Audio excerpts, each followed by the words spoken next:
All right, it is 9:04 a.m. on Tuesday, June 20th, and I'd like to call to order this special meeting of the Board of Trustees.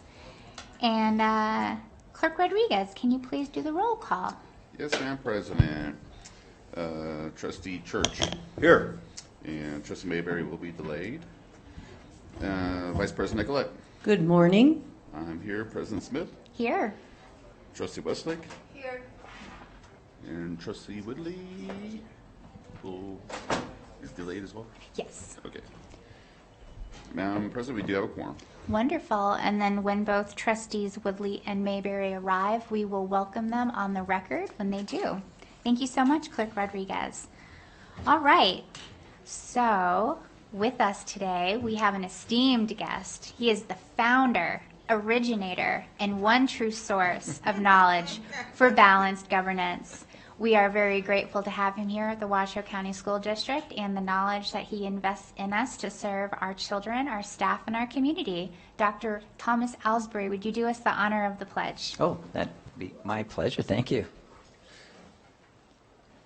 I pledge allegiance to the flag of the United States of America and to the republic for which it stands, one nation, under God, indivisible, with liberty and justice for all.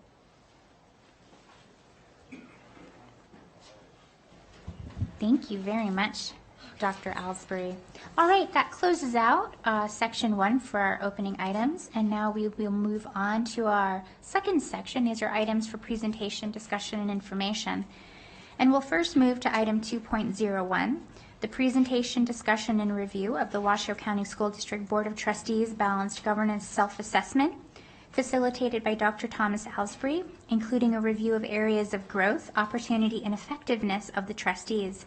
This is an item for presentation and discussion, and our presenter is Dr. Thomas Alsbury, who we welcome.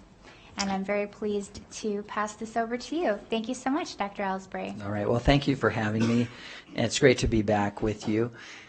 Wanted to just describe, you have quite a few different items in your packet today, in your folder, so we might want to just get those out here for a second so we can all be clear on what we're going to be looking at when.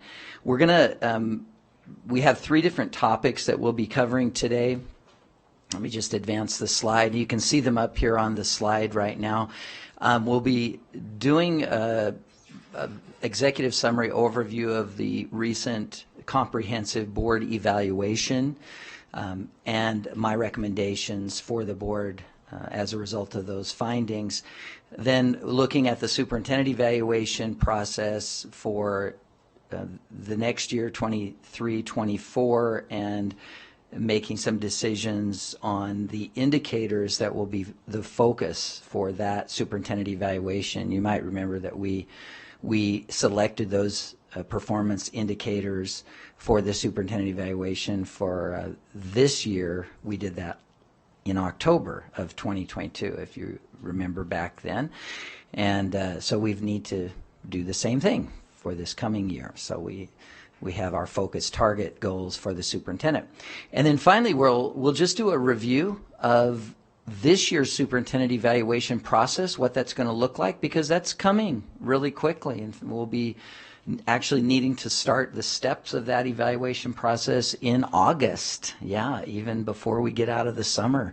So good idea for us to review and make sure everyone is clear on the board on how that process is going to go, and give you a chance to ask any questions you have and so forth. Okay, so we have a lot to do. We're going to try to do it relatively quickly. Okay, so let's see how we do. Now, in the packet, the first thing, if you'll pull this out, I'll be referencing the evaluation. You did receive this from me when we did our one-on-one review, and so since we've already done that review, I'll just be hitting the highlights of this report. But there are reference page numbers and so forth to the actual evaluation, which JJ has given you a copy. So anytime you want to thumb to a spot in that as I'm going through my findings, you're welcome to do that. In addition to that, there are 3 different packets. They sort of look the same on the front, but I've labeled them as item 2.01, 2.02, and 2.03 just to kind of keep straight what materials we're using for each portion of our meeting today. And so we will start with 2.01. And if you open that packet up to page 3, you'll see the agenda. So there's the agenda. It's the same things that you see on the screen, but with some times attached to it and break time and things like that that may be of interest. All right. I think that gets us what we need to move on. So let's move on. So as always in our any kind of discussions or comments that we make, we want to use our 5R parameters that you see here on the screen. So we see highly effective boards use these approaches when they're conversing with each other and engaging in their board meetings. So let's get to the report. There are some of the preliminary, this is, I know that you all know this already. We've reviewed it, but for the sake of anybody who might be listening in, a comprehensive evaluation was conducted of the board. In that evaluation, there were 3 frameworks that were looked at. One are the governance standards, that is balanced governance standards and indicators of highly effective boards nationally. The second was a look at individual trustee practice and how each individual trustee engages in their particular role on the board. And then finally, board meeting protocols. So how are board meetings basically being implemented and run? In that, what we engaged in together was, first off, I reviewed all of your meetings from that previous year. There were 14 meetings, so I looked at all of the agendas and reviewed all of the minutes of those meetings. I also did time checks and the number of topics of significance that you discuss at each of those meetings to help get a sense of where you are as a board. In addition to that, I and another colleague individually and separately observed with a pause button 12 hours of board meetings where we analyzed in depth. In fact, I tallied each and every comment that you as a board made in those meetings, which, by the way, if you wondered, came up to 234 specific and individual remarks that were made by trustees. So it was a fun time.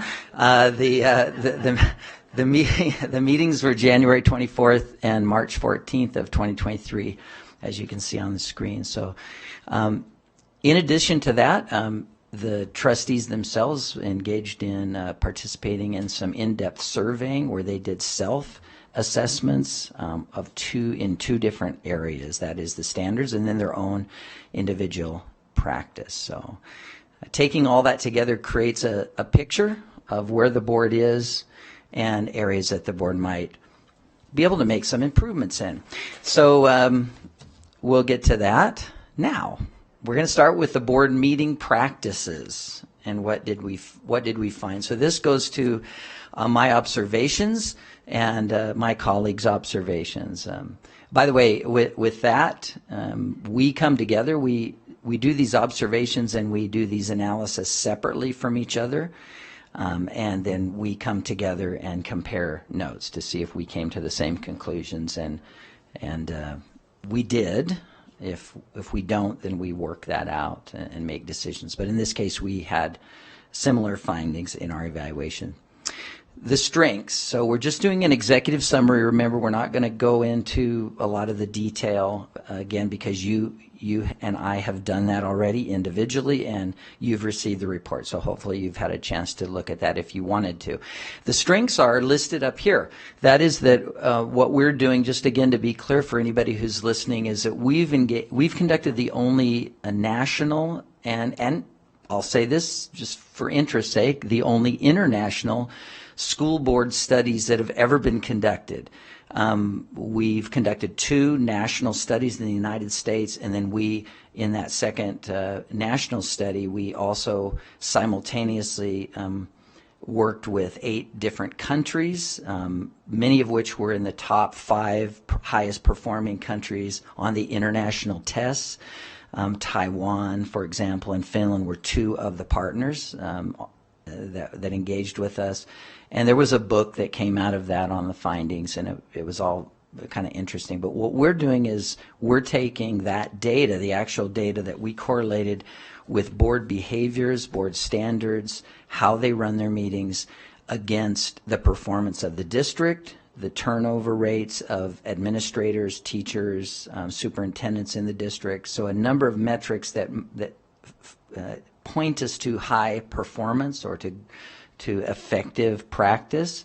And we saw some real differences between high performing and actually low performing. This is in agreement. All of our findings on those national studies agreed with all of the previous research that has been done in this field. And by the way, in that first packet, this first workshop materials packet, you'll see that on pages 4 through 7, I've included a list of peer-reviewed research on boards that I'm speaking about. So if you ever have an interest, you can go to those studies and take a look. But our findings were the same, and what that allows me to do is benchmark your results in this evaluation against high-performing boards.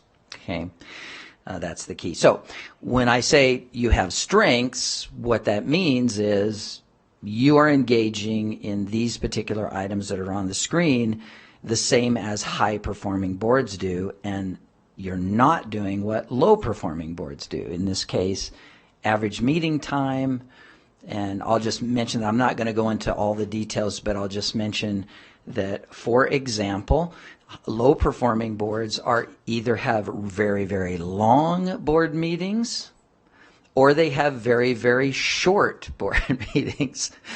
And it's back to the balanced governance concept. If you are a rubber stamp board, you're not really that interested. You want to get in and out as fast as possible. And so your meetings are very, very short. They're just a series of unanimous votes, usually. The meetings are done in an hour, hour and a half. If you're a board member on the opposite end, or a board on the micromanaging end, where you're really focusing on things that you should not be focusing on, or you're misunderstanding your role, you are into the weeds in every topic, and those board meetings run on, and they will run 4, 5, 6, 7, even longer. Amazingly, there have been board meetings like that. So you don't want to be in either one of those extremes. Yeah, go ahead. Thank you, Dr. Ellsbury. I just want to welcome for the record Trustee Alex Woodley, who has joined us. Yeah. And then also, while you're describing that, I don't know if anyone else is having flashbacks, but I am too.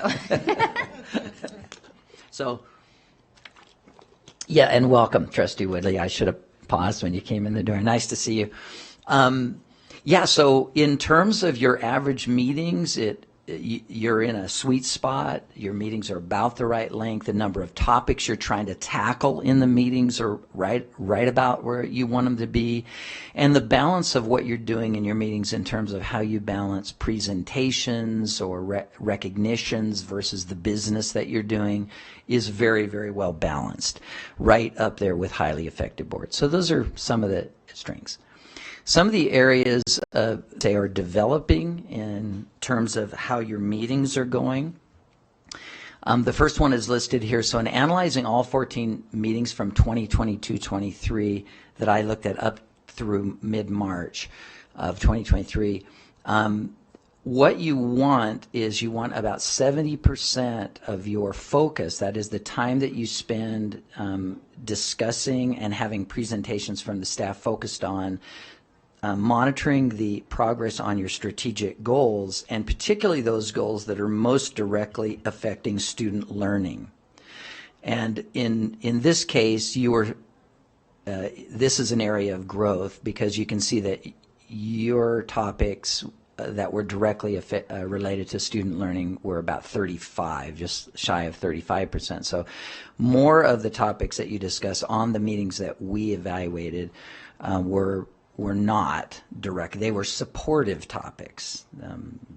That would be important topics, but supportive. So things like safety and facilities and discipline handbooks and those kinds of things. Again, very important and important to kids learning even, but not as directly important to their student learning improvements. Now, there's some good news to this number. So we want that number to be more like closer to 70% than 35%. But the good news is that, and it's one of the reasons that I decided to, even though we didn't really talk about this, I decided to go ahead and analyze all of your minutes for all of the meetings, not just the two.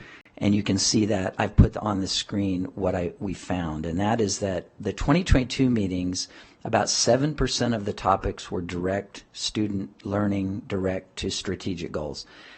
But the 2023 meetings, you were up to 56%. So, and the reason that I decided to do that is probably obvious, and that's because Superintendent Enfield, when a new superintendent comes in, it takes a little time to, make some modifications and changes, first to learn what's going on, how it's going, and then to begin to make those changes. And so our feeling was that the superintendent is already redirecting the topics and assisting in moving the topics more and more toward monitoring strategic goals. So I think that's very good, and my recommendation would be to just keep that trend up. So you can see that my recommendations here are to continue that journey to focus more and more. Yeah, go ahead. Thanks, Dr. Ellsbury. I just wanted to point out that, the benefit of having a fresh superintendent come in is that coming in as you have fresh eyes and can say, hey, we can do things differently and pare things down. And I play a role in that, in how staff prepares for presentations and being clear on when we need to do a PowerPoint and when we don't, right? But it also is in the crafting of the agenda. And so I will say that under President Smith's leadership, with BLT, with Vice President Nicolette and Clerk Rodriguez, these agendas are very, very intentional about what we put on when, how we don't overload. So there's, I think, a strategy now to developing our agendas that may not have been as present in the past. Yep. Yeah, well said. Thank you. I appreciate you saying that. JJ, if we could go back on that previous slide. Knowing, of course, the foundational elements of balanced governance, that percentage change is very deliberate, and I'm glad to see that we're moving in the right direction in terms of the things that we should be talking about and deciding on. Thank you. Yeah, thank you very much. And this is actually in your policy. So a lot of what I found in going back and rereading all of your policies again and reviewing them is that the good news is that there's not a lot of policy work that I see. I didn't see really much at all, if any. So this is not a matter of needing to go back and modify your governance policies. They're already in place. It's just a matter of doing a good job of implementing what you've already got. So you see my policy references on this slide. So the work that President Smith and Superintendent Enfield just talked about is part of policy 9110 and also 9115. And it specifically talks about that agendas should be well planned and focused on progress checking of strategic goals that are more directed or of influencing student learning. So there it is. So congratulate you on that. The next area is called bridging and bonding. I'll move on to that. And what we want to see here, I'll remind everybody that bonding is conversations, comments that are made that build the teamwork of the board. I want to remind everyone that under most circumstances, and what I mean by circumstances is that, we sometimes run into a crisis. I would say that COVID was an example of one of those community-wide, in this case nationally wide, crises that really required boards to shift and to change from their focus of teamwork and kind of business as usual to really reaching out to the public and making sure that the public knew that you were listening to them and hearing them on various really big, potentially polarizing topics like the whole mask debates and so forth. So this is not a one-size-fits-all. Like, you can't say that you should always be bonding and never be bridging, but there has actually been research done. It's cited in these pages that I mentioned. If you can go read it. And in my 2015 book, there's a chapter, because I invited the authors of this research to write about it in that book. But they found that under normal circumstances, which I would say we're in now, these days, that more high effective boards are focused predominantly on bonding, that is, working together as a team, and then they're careful with the bridging work that they do. What you want to avoid, and what low performing boards do, is they engage in what I call anti-bonding and anti-bridging comments. So anti-bonding is when you're making remarks to each other that tear down your trust in each other and your ability to work together. That's the mark of a board headed in the wrong direction. So you want to avoid that. And like in all of these things, I've told you guys this in every board that I work with before, that I'm probably going to make everybody uneasy by the time I'm done, because I'm not here to tell the person sitting next to you that they should change. I'm here for you to look at yourself, and ask yourself, am I doing this? And to the extent that you are, then I would recommend that you stop doing those kinds of things, because they're not good for you as a team. All right? Yeah. Dr. Ellsbury, just for anybody who watches this after, could you just give some non-specific to us, but just high-level examples of bonding and bridging? And I'm willing to bet we'll probably be able to figure out the inverse from the anti based on that. Yeah, I sure will. So bonding is usually pretty clear to everybody. When you hear it, you know it. It doesn't have to be explained. If you make a remark you're obviously taking a shot at one of your fellow trustees. But I would even say, I want to be really even more subtle about this, and I did talk with the board members individually, one-on-one. This was part of the evaluation prior to this meeting. And this was one of the things we discussed, that you don't have to make a remark about somebody else to say where your position is. So the simple fix is try to sort of get yourself to leave off the other part of the comment. So a comment that can be anti-bonding could be even saying, if one of the trustees said something, gave your opinion about something, and I was the next trustee up to speak, and I said, I disagree with Trustee Westlake, I disagree with Trustee Rodriguez, with Trustee Smith. Here's what I think.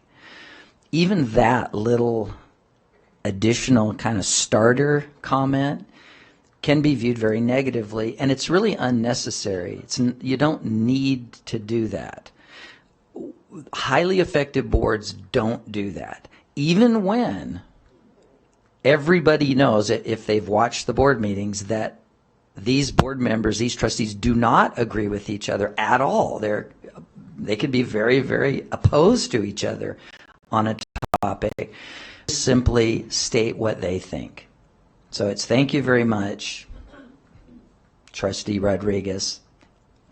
Let me tell you how this is how I feel about this topic, period, and then stop there.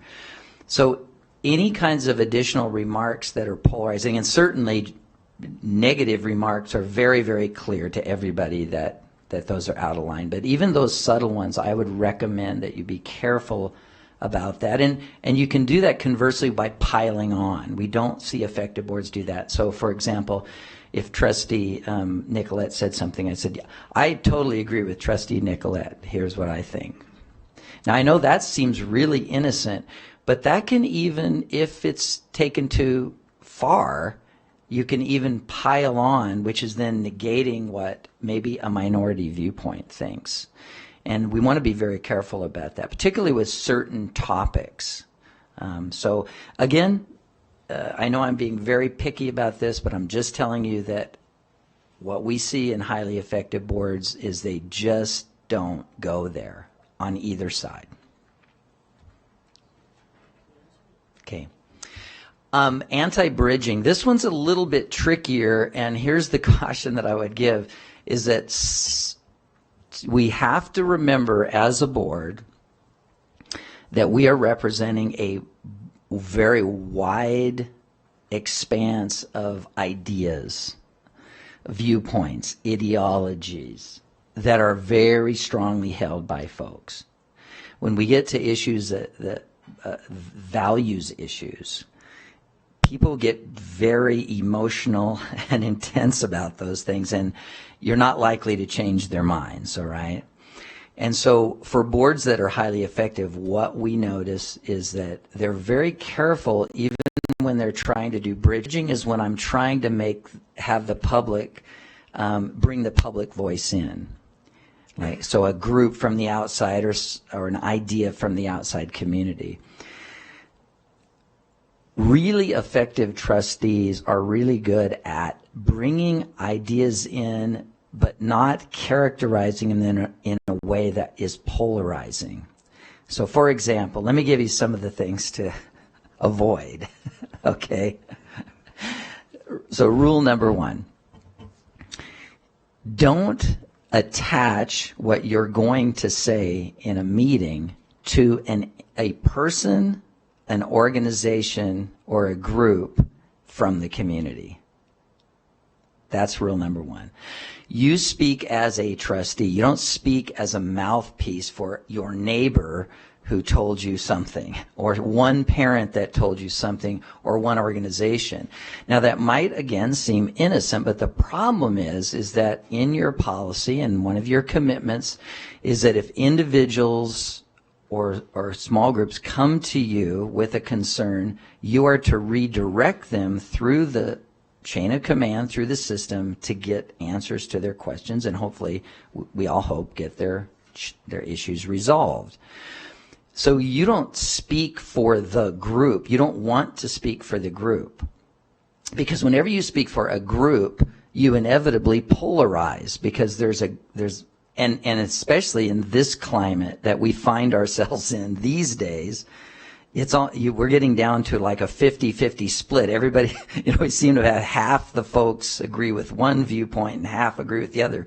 So you're always going to insult or make mad or disrespect about half of the parents, community members, etc., of whom you are governing. You are governing for everyone, not for just that one little group that you happen to personally agree with.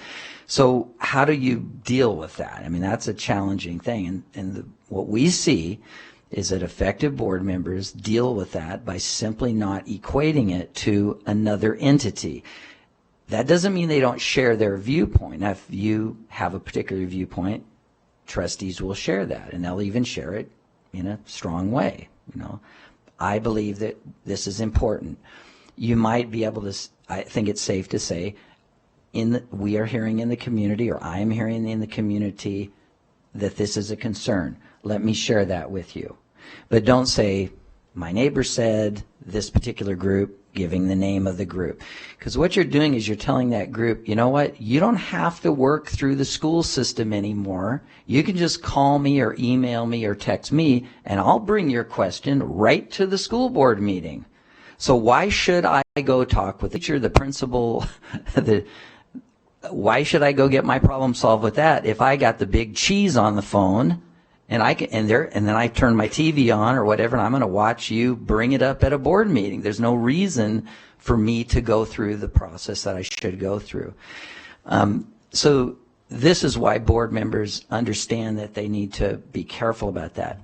So that's number 1. The second thing is, be careful that what you're sharing, I would say, understand that it is it can be polarizing.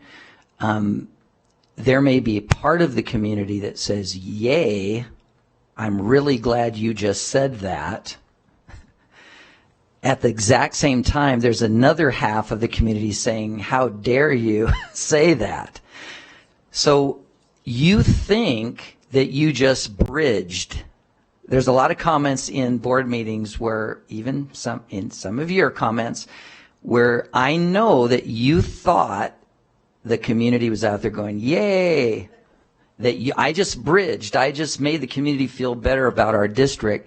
And we're going, yeah, no, you just made part of the community feel good and part of the community really mad. And you just contributed to further polarizing the community. So I would say avoid remarks that are community-directed remarks that might be insulting to another viewpoint. So the best way to do that is to try to find a common interest rather than stating things in a positional manner.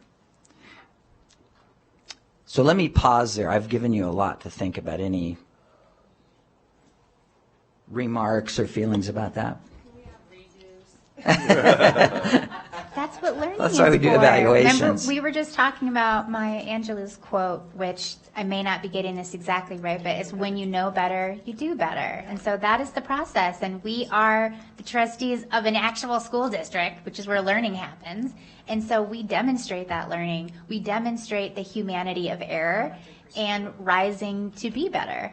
So, I mean, if we can't demonstrate evolution and improvement, then how in the world are we going to ask our kids to do that? So, Trustee Church, I see your light on. Thank you. Yeah, so much to say and cover, but basically, number one, our past board president, wonderful person, and ran great meetings, and so no criticism of that. Obviously, we used to go well late, and now we fixed that with our new board leadership, so that's wonderful. One quick criticism, self-criticism, while we cover topics that are more on point, in my opinion, too many of them are for discussion and presentation only. Therefore, the board simply can take no action. That's not reflected in there because the topics are germane, but I will put that out to my fellow trustees, food for thought. But overall, yeah, the new board president runs a great meeting and keeps our time frames down and that kind of stuff. So that's much appreciated. Great. Yeah, so I would just say be careful about that kind of thing. And I also say it's not easy. Okay, what I'm sharing now is one of the most difficult. And for this board, this would be the primary focus that I would recommend to you. And remember that the community is watching, and they are responding not just to you, it will affect you. Part of our research is tracking elections of trustees. And it does affect trustees' tenure on the board. But more importantly, can negatively affect the school district. And that's where I get kind of happy, angry, whatever. I get emotional about it when it comes to kids. I mean, we can do things and blow it off as adults. And I've had board members make comments in board meetings, and then after the meetings, when the cameras are off and the mics are off, I'll see them over there chatting with each other, and they'll say, "Oh, we're fine. We know each other. We just do those things." Yeah, but we're still friends. Well, the public doesn't see that second conversation. All they know is that they're watching and they're listening, and what they heard doesn't sound like you guys are a coherent team leading a district for my kids. Get your act together is what they're going to say, and they're not going to be very forgiving about that kind of behavior amongst the people that they have entrusted leadership to their children, which they're going to be very passionate about. So it's worth the effort to try to individually self-reflect and be as careful as you can to, again, try to find an interest that is a joint interest. I'll give you it's probably not a great example. It's an example, but I don't know that it fits for Washoe. One example is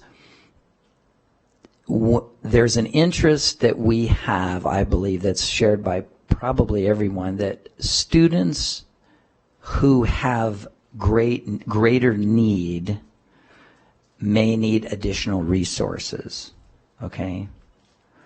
Now, that's an interest because there's a lot of students that fit in that category. There's some that we know about. When you disaggregate student performance data, we know that generally African American, Native American students, Alaskan American students, next in line would be Latino students, have an achievement gap to Caucasian students. So we usually think of that. But there's actually groups of other students. There's immigrant students, for example, sometimes quite a variety of immigrant students who have very similar gaps. And I could go on, and then I won't. I could go on and list. There's a lot of students that have need. You might think of language need. You might think of learning needs through special education. I mean, there's a lot of kiddos that need some extra help. I think everybody can agree that students that need additional help is a shared interest that everybody can get on board with. But we can inadvertently polarize folks if we name one of those groups and stop there, because we're immediately not intending to do it, but we're kind of telling anybody who's in one of those other groups that has just as much need that you don't matter to me. And that's where I say you can say something that you think is bridging, that you think is helpful, that could be damaging as well as helpful. And so try to think about that when we're getting onto topics, so that we're not sort of drawing a line that separates us. There's another piece of data that I collected, and I'll tell you again that this was the kind of the big topic that I was kind of nervous to talk to you about, because it's the one area that I think there does need to be some improvement, some significant improvement. There are, as you can see, these are the number of comments of the 234 comments that were made over the course of those 12 hours of meetings, that if there was a shared kind of airtime amongst all the trustees, that would mean that each trustee would have made around 33 remarks over the course of that 12 hours of meetings. Now, obviously, it's not going to be perfect. It's not going to be exactly 33 remarks, but highly effective boards, we see them balanced again in terms of the airtime that they provide to each other. You can talk too much. You can also not talk enough. One of the interesting things, too, is that if you're dominating the meeting with your ideas as an individual trustee, I can tell you what other trustees are doing. They don't want to jump in and give their viewpoint or their thoughts from their constituents, because as the conversation goes on and on and on. And so they make choices in their mind to say, I'm just not going to make a comment. That can be dangerous for that trustee, because they have constituents that want to hear from them and they're not hearing from them. Or conversely, you can have a trustee that, because there's too much discussion from a couple of trustees going on in a meeting, they'll make the decision, okay, I'm only going to make a comment at a meeting if it's a topic that is really, really super important to me.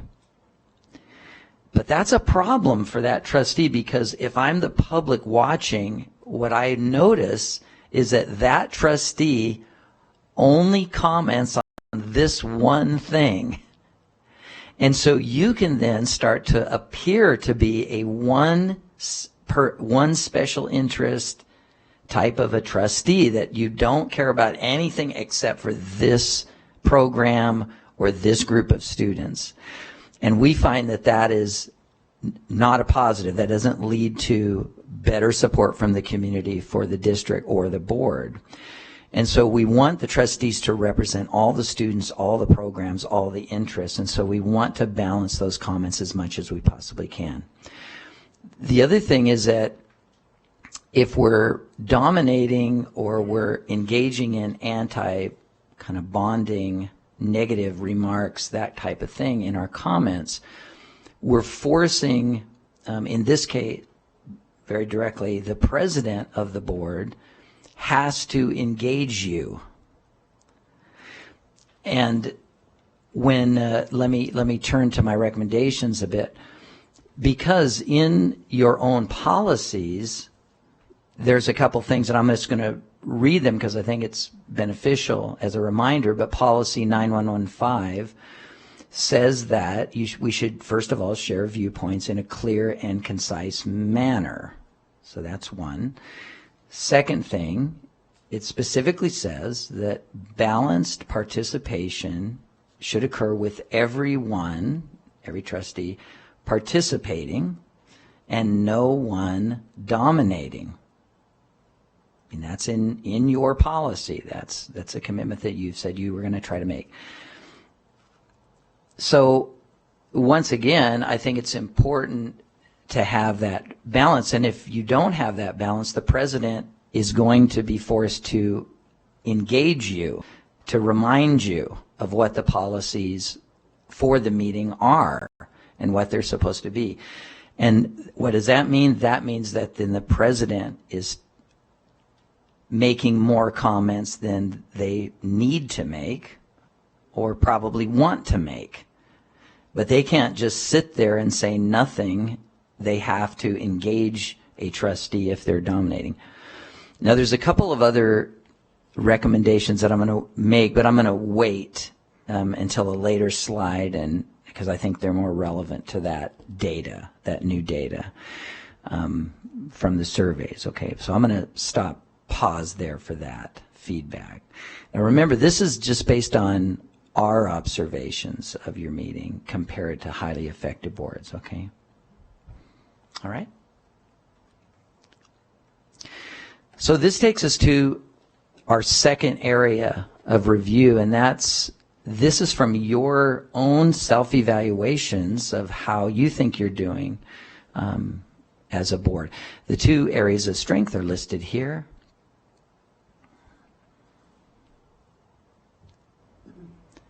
And there are 12 standards. These are two of them. Dr. Ellsbury, so Yeah. the irony of this, and this is just all coincidental, is that, for example, in our July meeting, we're actually going to have an item on community engagement on the board, superintendent, and district level. So that's interesting to see that connection there too. So thank you for that. Yeah. And so again, this is what you felt you were strong at. It's not what we viewed and felt. But although I will say that we are in agreement with each other. What we saw as strengths, you rated yourself as strong, and what we saw as areas of improve, you rated yourself lower in those areas and said, yeah, we need to improve in those areas. So there's no disagreement. You know. And that's really good. That shows that we are evaluating ourselves in the same way as the subject matter experts. So that's the first step, is being able to be introspective and understand where you're strong and then where you have opportunities for growth. So you can't even get to step one if you don't have that. So that's good news. Yeah. Areas where you rated yourself lower overall were in areas of accountability, standard, and the use of data for continuous improvement. And I think to understand this better requires a little unpacking of those to see what specific parts of those standards did you rate yourself lower in. So I've broken it down into a few specific items so that are themes that I saw from you of areas that you said you should improve. So this is the first one. You felt that you should improve in monitoring progress on strategic goals focused on student learning. I've already talked about that today. So there it is. And interesting, you'll notice that, and you have these slides so you can always go back and reference this on your own time, But you'll notice that this came up over and over again in different standards. So this popped up in indicator 1.3, so that's standard 1. It popped up in standard 4, indicator 7, and in standard 6, indicator 7. So whenever there was a question that was asking you to rate yourself on how you're doing on monitoring strategic goals in your meetings, every time you consistently said, yeah, that's an area we could improve in a little bit. So for me anyway, that's a really good sign that we saw that consistency in your evaluations. And we already talked about how you're doing that, and Superintendent Enfield and President Smith addressed that. So there's already work being done on that. My recommendation is to stay the course in the work that you're doing to keep the agenda items focused, which you've already said that is the plan, that's the intentional plan. Continue to ensure that the reports, this is something that the superintendent, that's their area, that's their role. To ensure that those reports continue also to remain focused on that. So go ahead. Thank you. I just want to make sure I'm understanding accountability properly. That is related to student success, performance, strategic goals, implementation, how we move forward in making all that happen? Yeah, primarily it can be summed up right there in the bold. I mean, it is you focusing in majority of your meeting time on monitoring your strategic goals that you have set, specifically those that are more directly impacting student learning. Yeah. Thank you, President Smith. So, Dr. Ellsbury, at our last meeting, the trustees approved our strategic plan, and the team and I are going to be finalizing in the coming weeks the metrics and the strategies that we're going to use to meet the goals that we've set. I think it's important to point out that the trustees determine the what, which they did in the strategic plan. I determine the how. Mm-hmm. My team and I have to figure out. So you've said, okay, we agree to this plan. This is what we want for our kids in our community. Okay, superintendent and team, go forth and figure out how to do it. I do, though, when you talk about using time to focus on the goals, that's monthly updates on these goals isn't really realistic. So what I'm proposing moving forward is that we do a mid-year, end-of-year strategic plan check-in.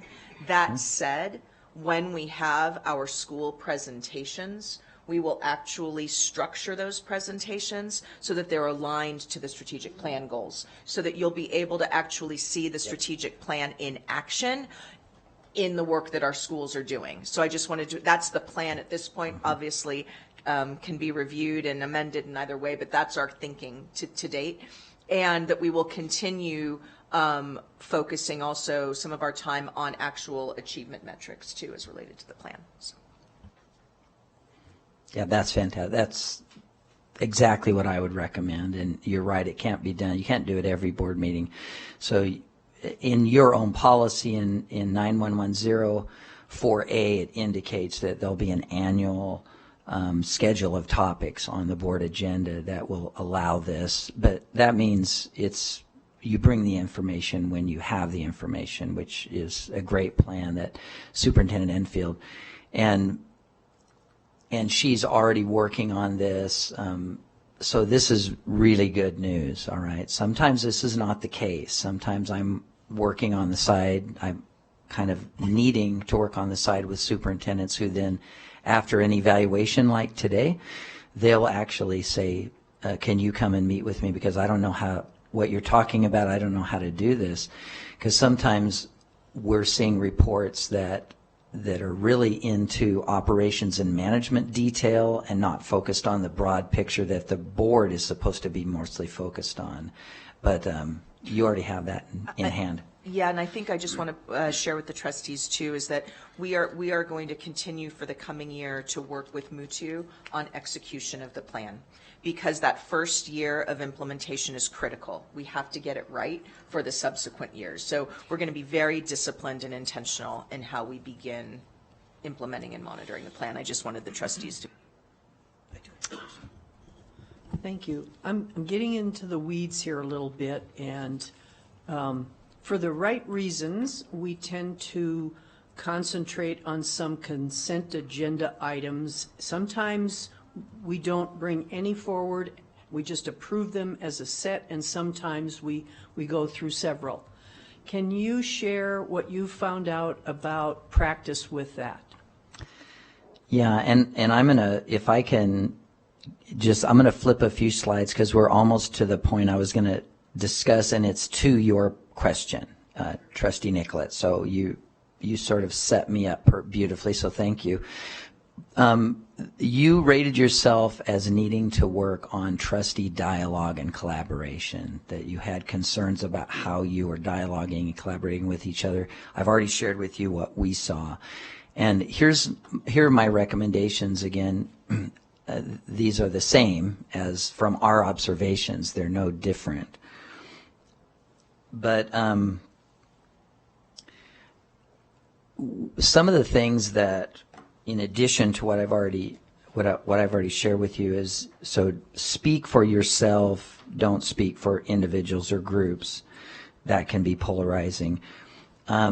Second thing, getting to your question, Trustee Nicolette, operations and management questions or process questions, highly effective trustees, what they do is first of all, they receive the reports, and they are faithful at reading the reports as soon as they get them, and they typically will have a number of questions.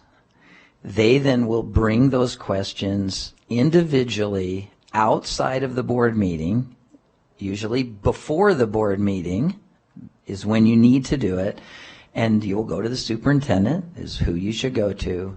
Now, the superintendent might direct you to someone else to answer your question, or they might answer the question themselves, but you should always go to the superintendent. And what we find is that allows for a lot of those kinds of questions to be taken care of before you're in the meeting. So it not only makes the meeting more efficient, but it also avoids what can be kind of a perceived optics that are very, very negative. Because if you have a staff that's presenting a report and you start asking, or especially if it's perceived in a challenging way, where you're challenging their processes and procedures, you are, whether you believe or you feel you're doing this or think you're doing this, you are. What's the perception is that you're questioning your staff and how they're doing their job. You're questioning the superintendent, who obviously reviewed this report and approved the process and the procedures as well. So you are offering a criticism. And the challenge is that most of the time, after the airtime has been burned in the meeting, most trustees realize, oh, okay, there is no problem, there is no issue here. It's being done as well as anybody can do it. Well, you could have found that out before the meeting, okay? Instead of having all of these unfortunately negative kinds of optically negative interactions during a public meeting. And Dr. Ellsbury, just for anybody that's listening, our board does have that opportunity. So as the trustees know, and then also for the public, when the packets come out, we are generally advised to respond to JJ and Dr. Enfield no later than 12 o'clock on Monday, although you're more than welcome to email your questions beforehand. And then those questions are answered very responsively, and then no later than in one big group, all of which comes out before the meeting, and that's a really great opportunity. So we actually do follow that process here, or we try to, but we have it implemented. In case anyone was wondering or listening, like, this sounds like a great idea, we do have this process, and we do encourage trustees to follow it. Yeah. Now, there's some times when you'll go to, as a trustee, if you're functioning really well together, which I know that's your goal, and you guys are doing well. Can I just say that, too? I haven't really given you the blanket, but let me tell you, first of all, that of the boards that I've evaluated, and I've evaluated quite a few, you're functioning at a pretty high level as a board, okay, overall. So your ratings are pretty good. Can I comment on, before we move on, since that's exactly a great question. We do have that process, and it generally works fairly okay. But I will say that in my 2.5 years on the board, the agenda comes out by law at 9:00 a.m. Thursday. I've sat by the computer at 8:55 and watched it pop up. I don't understand why it can't come out sooner if we already know what it's going to be. And then we have a life. We have other things to do. Sometimes I generally set aside Sunday to go over it and get my comments and questions in. And like the last one, I didn't get responses till 5 p.m. roughly on Monday before the meeting. And I was not by the computer at that time. So it's a good process. It's not a great process. It does have its glitches in there. And I am the one, so this is probably a good time to talk about it because I appreciate any feedback one-on-one or in a public forum or by my fellow trustees. My views often are more diverse or different than the other trustees. So I'm the one that pulls consent items. And that's the only way I can vote no.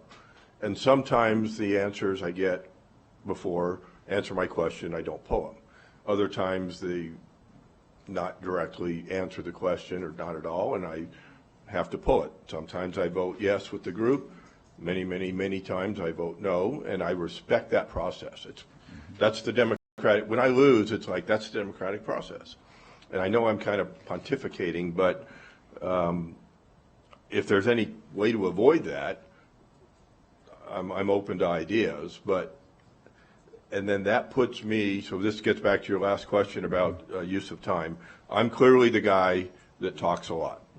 And I try to make it brief, but that's the only way I can represent the views of my constituents, which might not be consistent with the other trustees. So what public forum or private, I don't care. You're not going to hurt my feelings. Or the other trustees can weigh in one-on-one or whatever. But clearly I'm the one that talks a lot, but I try to be concise. But it's the only way I can get those views on the record and or vote no. So just put all that on the record for any comments that anybody has. I think in what we see with, again, going back to highly effective board members understand that when they're in, if they're going to, lose a vote, and can I say it this way, they pick their battles.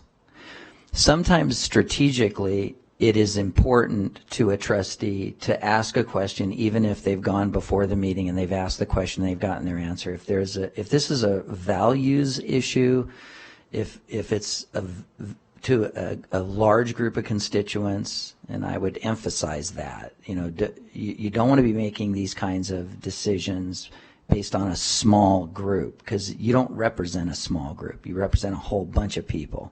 So it really needs to be a broad concern by a broad constituency. If you feel the question should be asked for the sake of hearing the alternative viewpoint, then sometimes strategically it's not a bad thing to do. It's a good thing to do.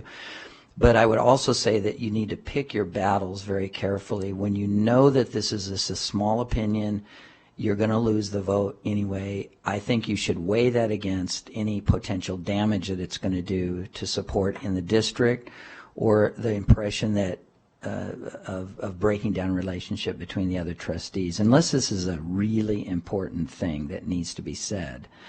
And I find that I have to be honest with you that there are some, as I was viewing your meetings, there were some questions where I thought, okay, this was probably a good question to ask, a good thing to bring up to show the other viewpoint.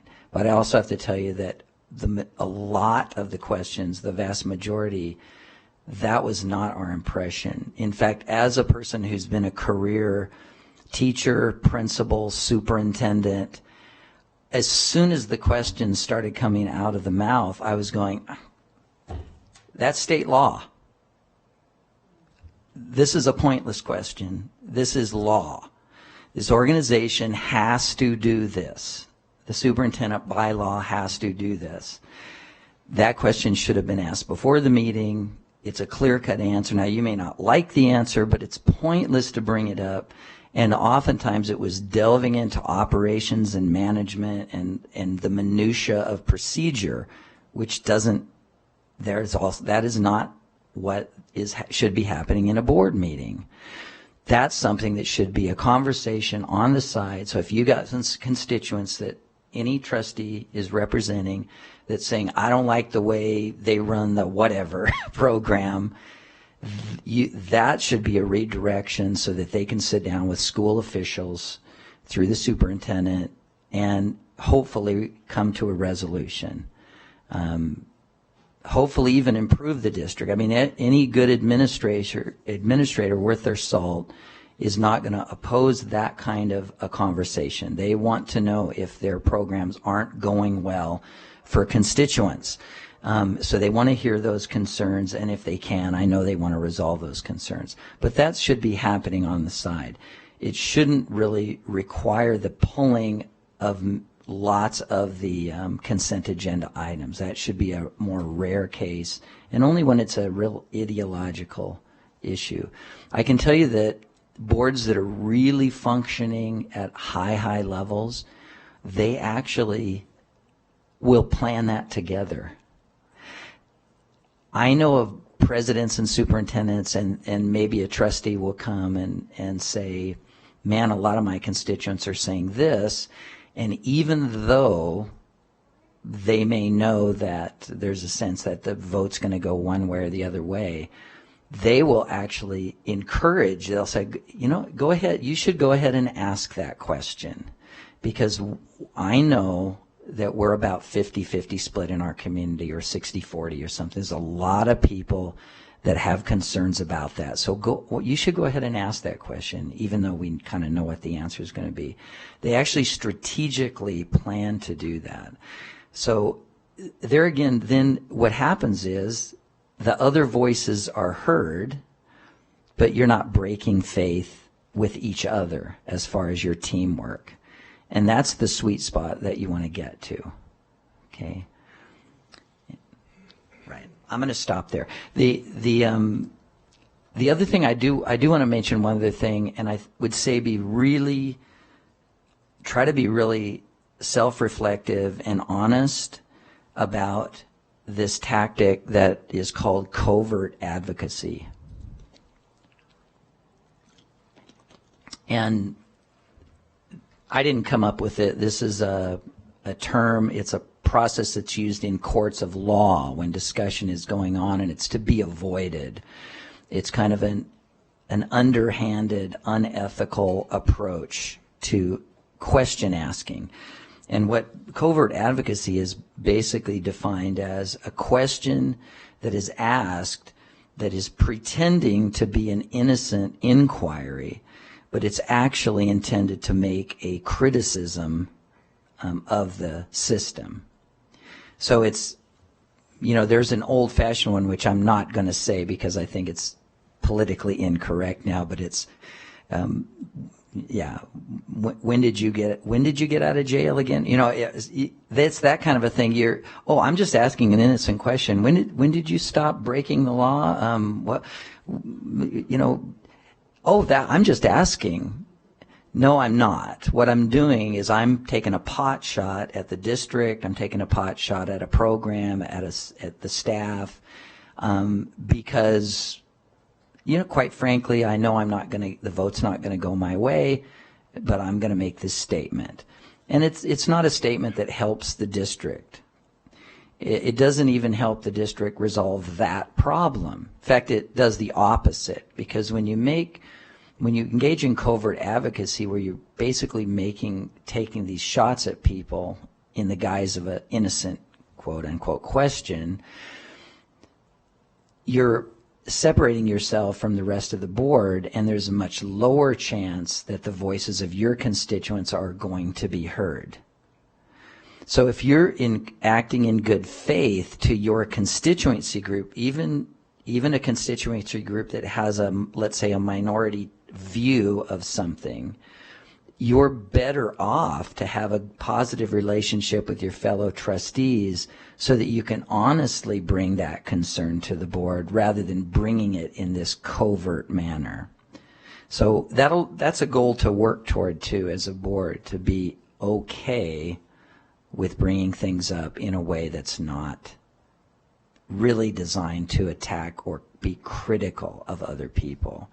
Because you guys know that. I mean, just if you think about it, you catch more flies with honey than vinegar. I mean, it's just stuff we learned in kindergarten. You can't punch somebody in the mouth and then expect, I just wanted to get your attention so we could have this meaningful conversation and maybe you'll understand my viewpoint.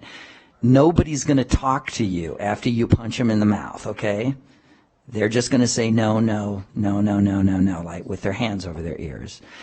We're leaders on a board. We have to be wise enough to understand the dynamics of human relationship and human communication and know that that's going to get us nowhere. And it's going to, in the end, harm the district. And we shouldn't be on the board if we're here to harm the district. We should be on the board if we're here to help the district.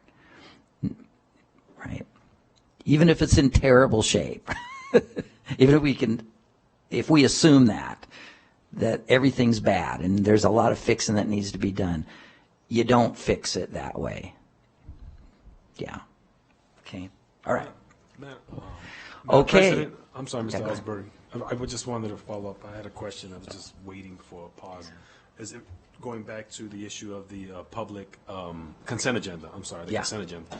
I wanted to hear from you what your thought is, because sometimes I've seen this in different meetings, whether it's school district, county commission, city council, where individuals create a standard for consent agendas. If at any time that there's peanut butter mentioned on consent agenda, I'm pulling it. Yeah. If it's going to be $500,000 or more, I'm pulling it, no matter what. I wanted to get from you, what are your thoughts when we create that type of a standard, like no matter what the issue is, if it's X, I'm pulling it? Yeah, it's ineffective as a board member. You don't accomplish anything. And for board members who have decided to go that route, I understand it. I mean, I'm just going to talk really openly about it. The conversation that I try to have with those trustees that are doing that is that, are you really trying to further the interests of your constituency? Because by doing it that way, you're not. You're just polarizing and tearing down. You're not building and improving. And so use a different tactic. And again, I think the most effective tactic is to take, if you have really strong viewpoint or you have a group that has really strong viewpoints that does not feel they're being heard, is to try to work through the system outside of the meeting with the superintendent, work through the process, do it that way. And then also, I'll just reiterate, pick and choose your battles. Don't every single time be pulling everything off the consent agenda, or every time this word comes up, you pull it off the consent agenda. The boy who cried wolf is real. And people will stop listening to you. And more importantly, they'll stop listening to your constituents' voice, who you're supposed to be bringing. You're supposed to be trying to compel the rest of the board to hear those constituents. And when you cry wolf over and over and over again, people just stop listening. Not just fellow board members, but the public stops listening. And you've caused that by sort of engaging in that sort of process. So being strategic about when you bring things up, when it's important to bring a point up, after you've already tried to work through the process and failed, I think is legitimate. Because otherwise, we don't want to go down, again, it's all about balance. We don't want to go down the road of the minority voice would never be heard if I told you that, right? But I think it first has to go through that process and then pick and choose what you bring up. Does that answer your question? Yes. Yeah. Okay. If I can comment briefly. I'm guilty of that, and I'll take it to heart. $1 million has been my kind of consent agenda that I didn't think it was routine. But obviously I'm going to vote no, I'm going to pull it. But you've made a good point, and I will take that to heart. I kind of felt if it's $1 million, the citizens, it takes 5 minutes to hear it. But that said, you're right, it can be repetitious, so I will definitely take that to heart. Yeah, great. All right, so let's move on because we're going to be out of time. I made a commitment on our agenda that we would be done with the whole evaluation process review by 10:30, and we will be. Okay. So you also mentioned an area to improve would be the trustee self-evaluation and improvement. I found this somewhat ironic since that's what you're doing right now. But there you go. So you felt this was important to do, so good. I'm glad you're doing it, and my recommendation is keep doing it, okay? Keep doing annual evaluations and try to take to heart the findings from those. The next area that you said we should improve on, you should improve on, is the superintendent evaluation, which you're also doing already. So good job. Keep doing it, all right? And we will. We're going to do that today, actually, with the rest of our time. The next one that you addressed consistently was this area that I call cultural responsiveness.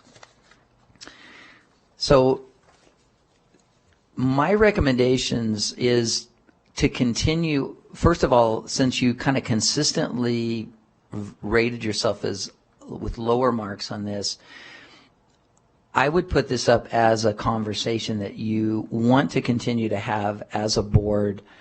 Here's a few ideas that I've seen boards that are effective use. The first one is back to those board reports. And I think I've already heard you discuss this, by the way, and you may want to comment on this, Superintendent, but number one is to, in the reports, go ahead and present disaggregated student results to the board.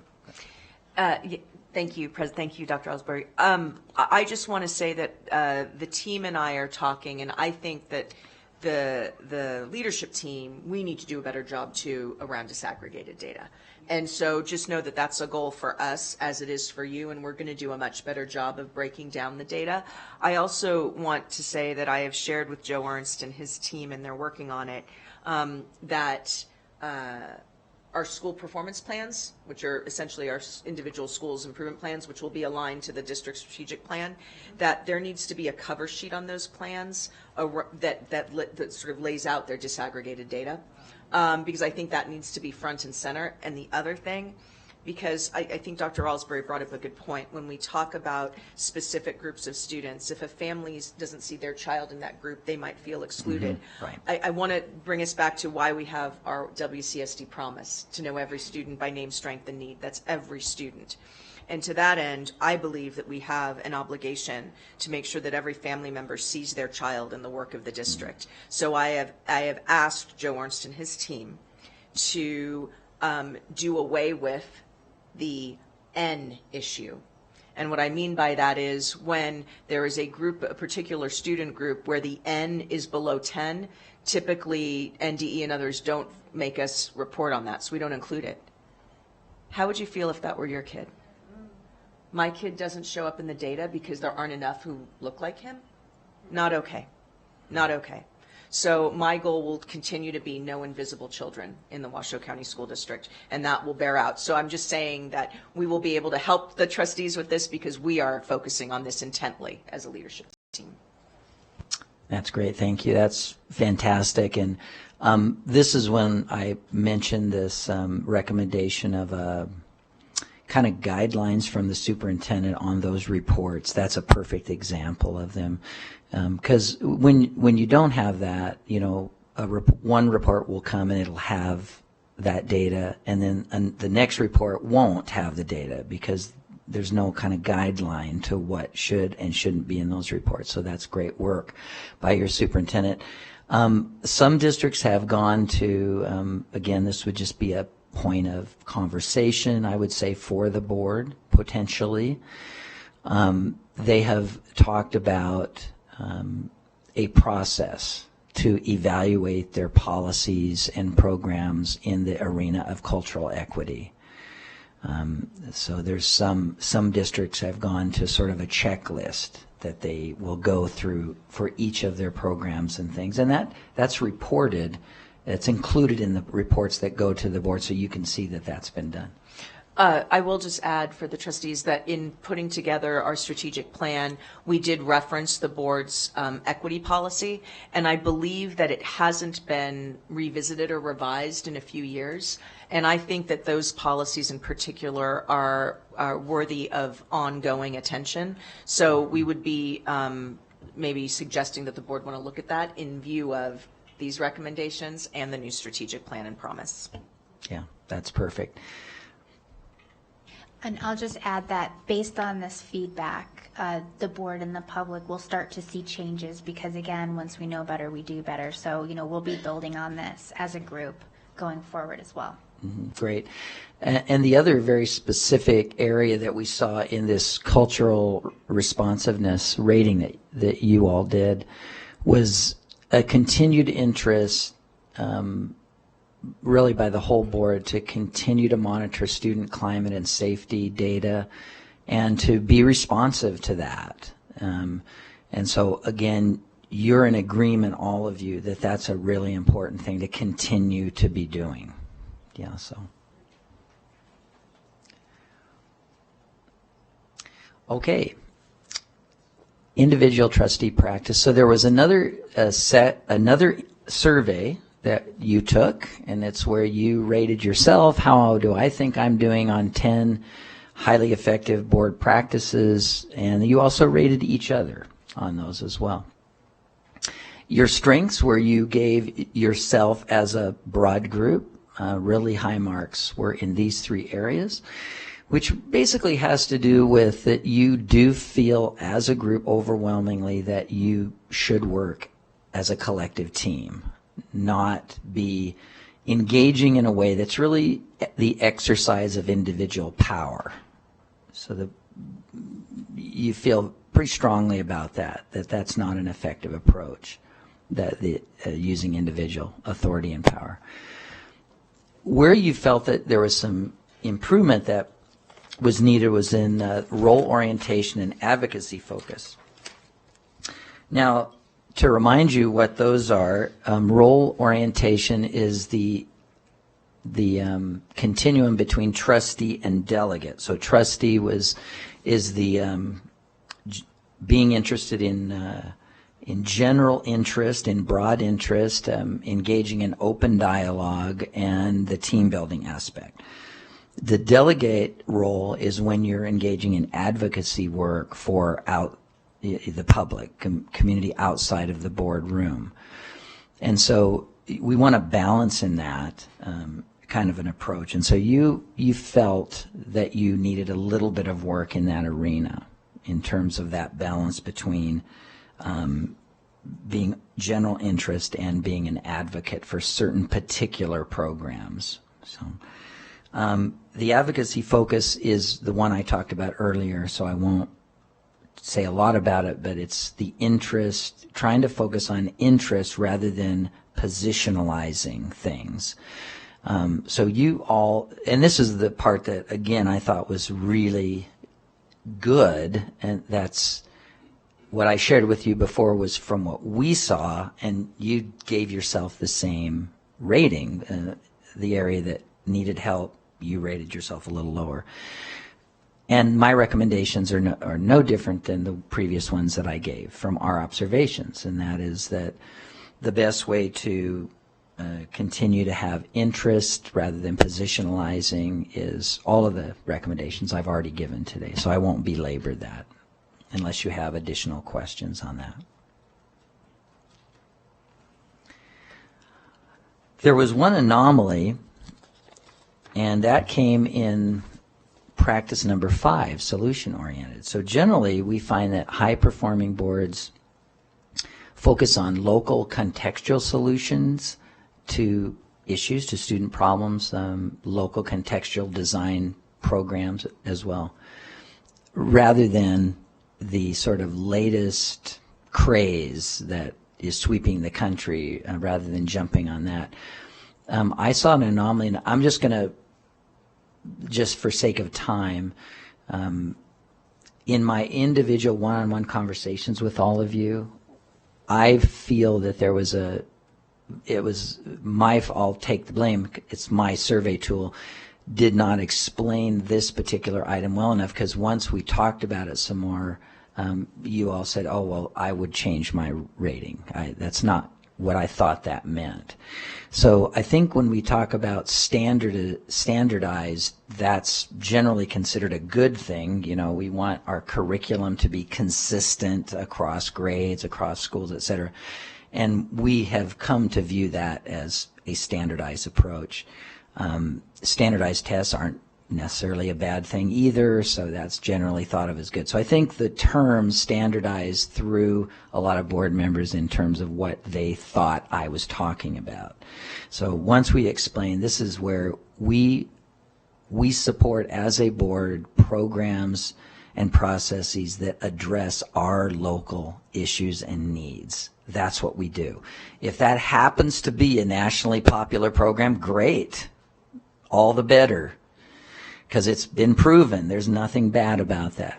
But what we don't want to do, we don't see highly effective boards just bringing programs in because they're popular nationally, even though there's no connection to our local need at all. We're just doing it as a flag. See, we're doing it too, kind of a remark. That's a bad reason to bring a program in, okay? And that's really what this was about, so. There's one other thing, and I'm going to wrap it up with this. This is the last part, is what I call spread, and these are parts of. Hey, Trustee Mayberry, I'll pause and let, if you want to welcome Trustee Mayberry. I would like to formally welcome Trustee Mayberry to the meeting. Welcome, Trustee. Welcome, Trustee. So to kind of help you all out, I went through and looked, and these would be areas where your ratings were so different from each other and diverse that I think these things might be worth some more conversation, because clearly if some of you think on it, you read an indicator and you say, we are superstars at this, and then a couple of others of you say, we are horrible at this, and then others, trustees, are sort of in the middle somewhere. It's like you're all over the place. There's no shared understanding or perception of where you are with an area. It might be worth a little conversation to try to figure out why there's such a spread. My gut is, and my experience is, that probably it's a misunderstanding, again, of that indicator. So when you read it, it means one thing to one trustee and it means something else to another trustee. So just a little conversation around that would probably resolve that kind of spread. But I think it's always good to look at those. And so I've laid them out for you. They're right here. And again, it wasn't my intention for us to go through these, because this would be a separate, would need separate time and a focused conversation on it. But the first one, I'll just go very quickly. The first standard, 1.7, had really a big spread, again, of ratings. And that had to do with your focus on excellence, student excellence in your vision and planning process. 2.2, so again, it ranged everywhere from we're great at that to we're terrible at that, and there didn't seem to be a real agreement across. Standard 2.2 was, is vision determined collaboratively with voices from all members of the community? That was that one. Seemed to be a real broad rating on how we're doing with that. The next one, 3.9, is, do the trustees, are they knowledgeable about their programs, and are they knowledgeable about their role in terms of those support of those programs? There was a really broad there. The next one, 7.5, was an indicator about, do we focus and support a safe and positive climate, and are we monitoring that? Again, there's a spread on that, big spread. Standard 11.6, board members speaking individually rather than collectively. And we've talked a lot about that today already, but there was a big spread on how you thought you were doing with that. And then finally, 11.9 is an interesting one, and that was one that said that the board and the superintendent learn together. Okay. Yeah, I don't know what to do with that one. Generally, you do learn together. You have in-services, you have board meetings together, but for some reason there was a huge spread of ratings on that. And so again, it just made me interested. That might be a 5-minute conversation, but I just wondered why did we have everything from we're great to we're terrible at that? I'm not sure. I'll admit that this was one of the ones that through talking, I understood the question more. I was one of the people that fell into that group where once I understood it more, I had a slightly different opinion than how I had rated it. But these are all really good things. Great. And that's it for my kind of overview and my recommendations for your evaluation. So thank you. Thank you so much, Dr. Alsbury. Does anyone have any comments or thoughts? I mean, I want to say thank you. Here's what I'm going to commit right now. I'm going to come back to this. When I feel that things are getting fritzy or I need some orientation, I am going to commit this presentation to my loop and come back to it, because this was incredibly germane to where we are as a board and a lot of the things that we're focused on after adopting a new strategic plan, having our new superintendent. There's a time of great change.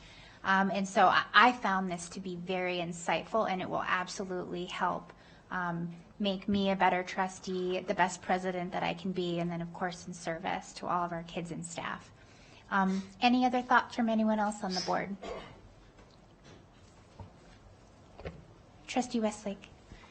Thank you, President Smith. I just want to say thank you, and I cannot believe how much work and effort you put into this, and thank you very much, because I think it's going to help myself and the board as a whole, so thank you so much. Great, you're welcome. Thank you, Madam President. This was very insightful, especially when we had our one-on-one. Did make me think some things. So I've been very conscientious. So just want to tell you thank you. Appreciate it. Thank you. Thank you, Madam President. I want to echo everyone. Thank you for the work. I mean, I bet it's entertaining watching some of these. And I do want to say, I do feel like my tenure on this board, I do feel, even from the previous presidency and administration, that I do feel, for the most part, that our board tries to show united front. Even when it comes to like policies and things like that, like the wordsmithing, I feel like I do believe that we try to accommodate. And I don't want any trustee to feel like they have to lose or focus on their constituents.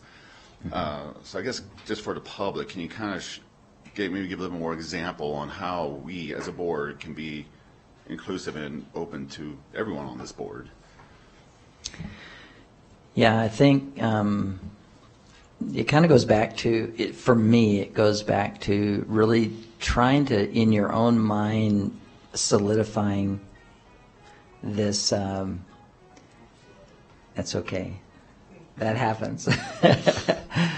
Solidifying this difference between taking a position and taking an interest. I think that's really it. We got to respect the fact that there's folks that do not agree with us. There's constituents that do not agree with the majority viewpoint. We got to understand that if we happen to find ourselves in the minority viewpoint, we would certainly want to be respected and be heard. At the same time, if you're in the minority viewpoint, there's a balance there too, in understanding that most of the constituents and most others are not agreeing with you, And therefore, we have to work again together as a team, be respectful, but then there's that balance. I mean, it just comes back to the balance, and not over dominating, not trying to get those views expressed in a way that's actually going to be productive and helpful to your constituents, which may mean that you're working behind the scenes outside of the board meeting more, to try to meet those individual needs that are very specific and special, because they're not going to be resolved in a board meeting anyway. This is a business meeting, right? And so to help your constituents, be thinking of those kinds of tactics. There's not just one way to do things as a board member. Yeah. And I want to thank you for that. I know when I was a brand new trustee, and I think I'm still developing, obviously, but I know I had to change my mindset. And I know when I called on one-on-one, I do appreciate some of the insight. You showed me some things, and it's not just District C is not just my constituents. Washoe County is Right. my constituents. All students, all staff, all parents. So I do appreciate that, and I hope all of us see it that way. Yeah. So, thank you. Thank you. Absolutely. I just want to, it's going to sound like an excuse, but these are facts. I think some of our shared understanding, we're continuing to build.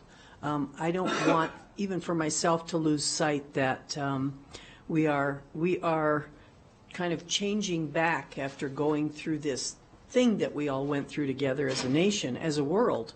And we're still figuring out what that means. We also have hired a fabulous new superintendent. We have some political climate that we're still trying to figure out. We just went through a legislative session that has a lot of ramifications. We just, as a group, went through a very intense, important, and successful budget planning.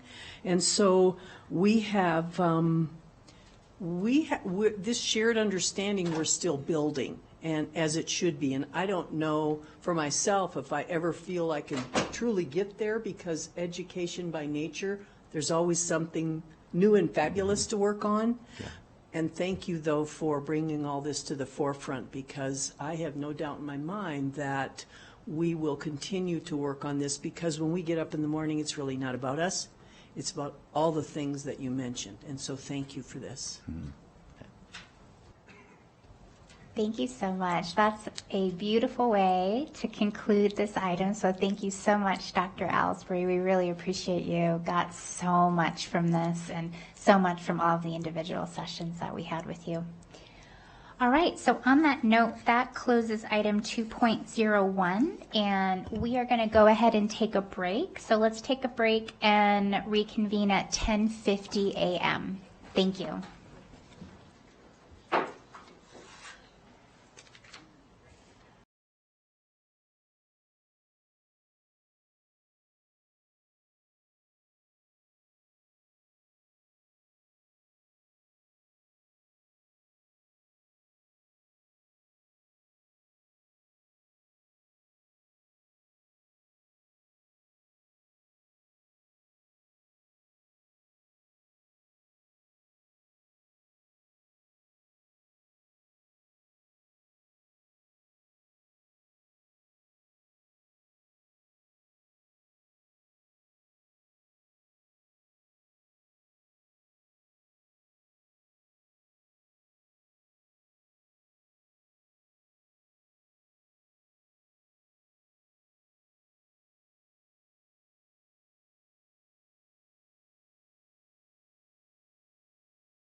So the crickets and Elko made CNN this morning. Ah. It is gross. Those crickets are crazy.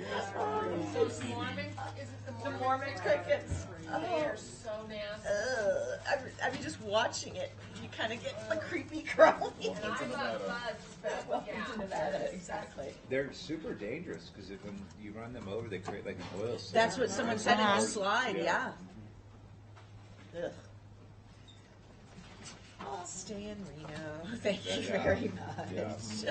Well, sometimes North Valley's like Yeah, they get it. Yeah. Yucky, yucky.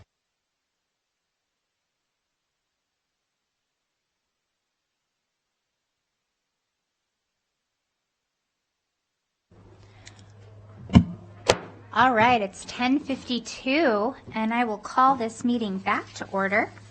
We're going to continue on to item 2.02. This is the presentation, discussion, and possible action to determine the goals based on the approved strategic plan metrics for Dr. Susan Enfield for the 2023-2024 school year for her evaluation over that time. This is part of the contractual requirements that we have with her, and our presenter is Dr. Thomas Ellsbury.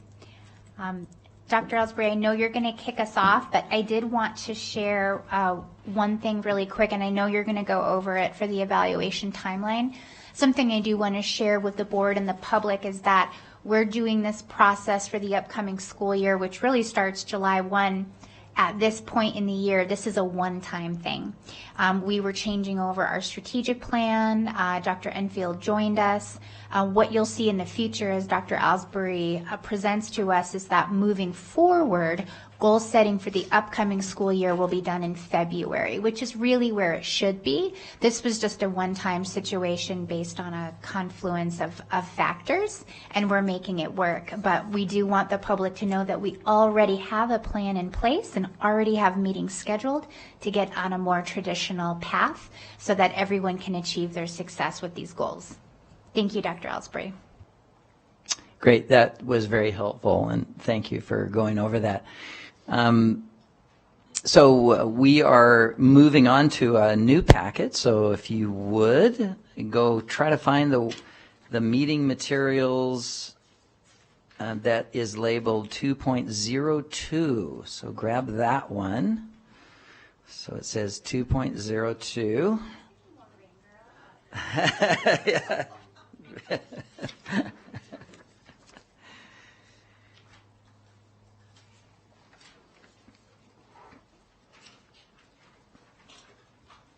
All right, so we want to really, our goal kind of for this section, the big goal is for us to come to agreement, for you to come to agreement as a board on the performance indicators that are going to be the focus areas for Dr. Enfield. Now, you have a strategic goals, and there are many of them. I've looked at your new strategic goals and evaluated them in depth. There are quite a few goals, which is normal, and no superintendent evaluation is going to be able to focus on every single one of those indicators and goals. And so we really need you as a board to collectively narrow that down.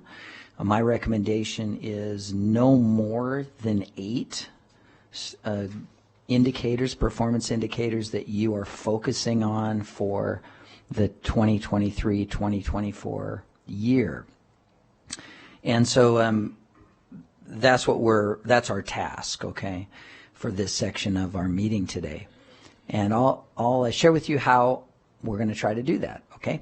So the first thing is just a review of the timeline. So again, we're talking 2023, 2024. The process criteria for evaluation and indeed a superintendent evaluation handbook with the process delineated was approved by this board in our October meeting in 2022. And so that is continuing. So just a reminder that that step really has happened already. the decision, as I just mentioned, of what indicators will you focus your evaluation for next year on is what we're going to try to do today. The rest of the dates, if you'll just glance at those, are up on the screen. So again, this is a transitional plan. It's not where you will eventually be. The following year, we'll be back to a more traditional evaluation timeline, but this is, again, a step forward. And so you'll notice the mid-year performance in January, a review of progress in August of 2024, then the process of creating a final superintendent evaluation report will start in September of 2024, and then we'll conclude, that is, the goal is to be completely finished, and at the October 24th board meeting, you will be presenting that superintendent evaluation to the public. So that's the idea. Okay? All right, just kind of a reference for everybody. Now, when we look at the superintendent handbook that you approved previously, there is information in that handbook, and the handbook, I will confess, I made an error. I confirmed my error with JJ this morning. But if you will go to the materials on 2.03, on the very back, there's a section that says Balanced Governance Superintendent Evaluation Handbook. I should have included that in the 2.02 materials. That's the more appropriate place for it. But if you look through this document, which again you approved last year in October, you'll find some language in the handbook. This is the guide to how you're going to go about the superintendent evaluation process. And it's fairly detailed, but I would just point to the first pages. There's some writing about what the focus of a superintendent evaluation should be in general. And that's what I've included on the slide here. And I don't think we need to go through and reread that or anything, but you can look at it yourself to confirm if you'd like.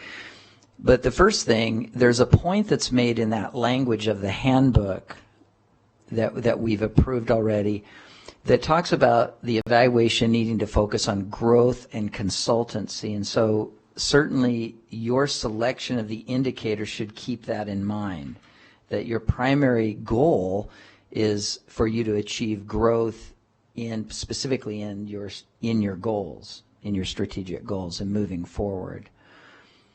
The second thing is just a reminder that an evaluation should be one of what I term as consultancy, and that is that less of a critique for just the sake of criticism or honestly even praise and really responses from the trustees that will help the superintendent and vis-a-vis the district to make improvements, to grow. So we want to keep our comments, our suggestions focused on here's how we can improve, here's the direction that we want to move, and have those be things that are manageable and doable and productive moving forward, right? The second thing, and just a reminder in the selection of the indicators, is that in our study of the superintendency, there is there's a number of years when you have a newer superintendent to your district. Now, Superintendent Enfield is very experienced in her previous work, but because she's new to your district, we always recommend that the focus should be on what we call formative metrics. And so even though your strategic goal will oftentimes have summative evaluative metrics, where, say, we want to I'll give you an example. We want to improve the math program by this percentage or whatever. We find that particularly in the initial years of the superintendency at a district, it's actually more effective for the superintendent to focus on the development of the culture of that district that's going to lead to those outcomes. Does that make sense? Rather than chasing after those outcomes. The outcomes are outcomes of a system that the superintendent has helped to improve, if that makes sense. Does that make sense? Yeah. So we don't ever want to chase after the outcome. We want to really push on the process to get those outcomes, right? Now, the great news, because this, by the way, this is part of, if you looked at one of these superintendent evaluation manuals that I was presenting 10 years ago, you would have seen the same thing being written. Interesting, your strategic plan that you just adopted, whoever you've worked with, I think is in great agreement with balanced governance, because they included, and I often don't see this, they actually included not only these summative goals, but they included these formative goals. And they were named in your document pillars, pillar A, B, C, and D, and then also 2 additional items labeled BEAM, B-E-A-M. So frequently that's missing from a strategic set of goals, and yet that is where the superintendent really needs to put their major focus, and that should be their evaluation focus. So that's the direction that I'm going to ask you to take in your selection of indicators. That is that I'm going to ask that you focus on, that's not happening yet. I'm going to, there's only one slide to this, by the way, and now we're going to get to work. So we're going to focus on those. So the evaluation needs to be the development of this district and the culture of the district to achieve those outcomes. And so that means that the focus necessarily needs to be on the pillars and on the BEAM indicators. So if you will turn to your first page, we're going to get to work, and I'll stop talking about it and we'll do it. The back of the first page of the workshop materials, 2.02, is a list of the possible recommended superintendent indicators for this new upcoming 23-24 evaluation. Now, and I've interacted, as I always do, with Superintendent Enfield, so that this is not a surprise to her, just so everybody knows that. Okay, I'm not just springing something that she's not aware of nor supportive of. So it turns out that in your strategic plan, there are 14 of these indicators. And I just mentioned we don't want there to be more than 8 of these as objects of focus for this evaluation. Okay, 14 is too many. And so our goal between now and lunch is to select 8 of these. So what I'd like you to do, here's the process that I'm hoping will work for us. I want you to first take a few minutes and read through these, remind yourself of these indicators. And so each of the pillars, there's 3 indicators, and then BEAM has 2 indicators. So read through, once again, those 14 indicators. Then I want to give an opportunity for each of the trustees to select one of those indicators that you think are really important to you that should be included as one of the 8 items that are evaluated, okay? And then there's going to be an opportunity for you to select some indicators. I'll tell you how we're going to do that in a minute. and then we'll narrow it down to the 8, okay? Fair enough? And thank you, Dr. Ellsbury. So just so everyone knows, there was a great deal of work that went into being in this place right now. And what Dr. Ellsbury pointed out around the uniqueness in terms of the alignment with our new strategic plan and this process is not by accident. It was another one of the reasons why we had to wait for that strategic plan to be done before we could do this part in the process. And now that I am even more educated on this, because many of us have not been through this process, whether that's a new strategic plan or the alignment of the goals, it's been very, very eye-opening. And so I really appreciate your support. And Dr. Enfield has also played a part in selecting these, so we can feel confident that everything that we're looking at now are things that the superintendent and her team feel are achievable and in alignment. So this is something that Susan has been a part of up until this point. And I just wanted to, emphasize what Dr. Ellsbury said around the strategic plan and the really nice alignment with choosing the goals for next year. So thank you. Great. All right. So I'm going to open it up and. If I might? Yeah. I'm sorry. Go ahead. I'm confused. So we're looking at, so I'll be the first one to admit I'm confused. I'll take the hit. So we're looking at meeting item 2.02, and the pillars are these that are listed. Back of the first page. Back of, It's just right, Back of the first the back of page. the very first page. okay. I got it. Got it. I'll withdraw my confusion. No problem. That was easy. That was an easy fix. No worries. Good. No, just going to clarify, right now we're limited to this page. Yes. Right, okay, thank you.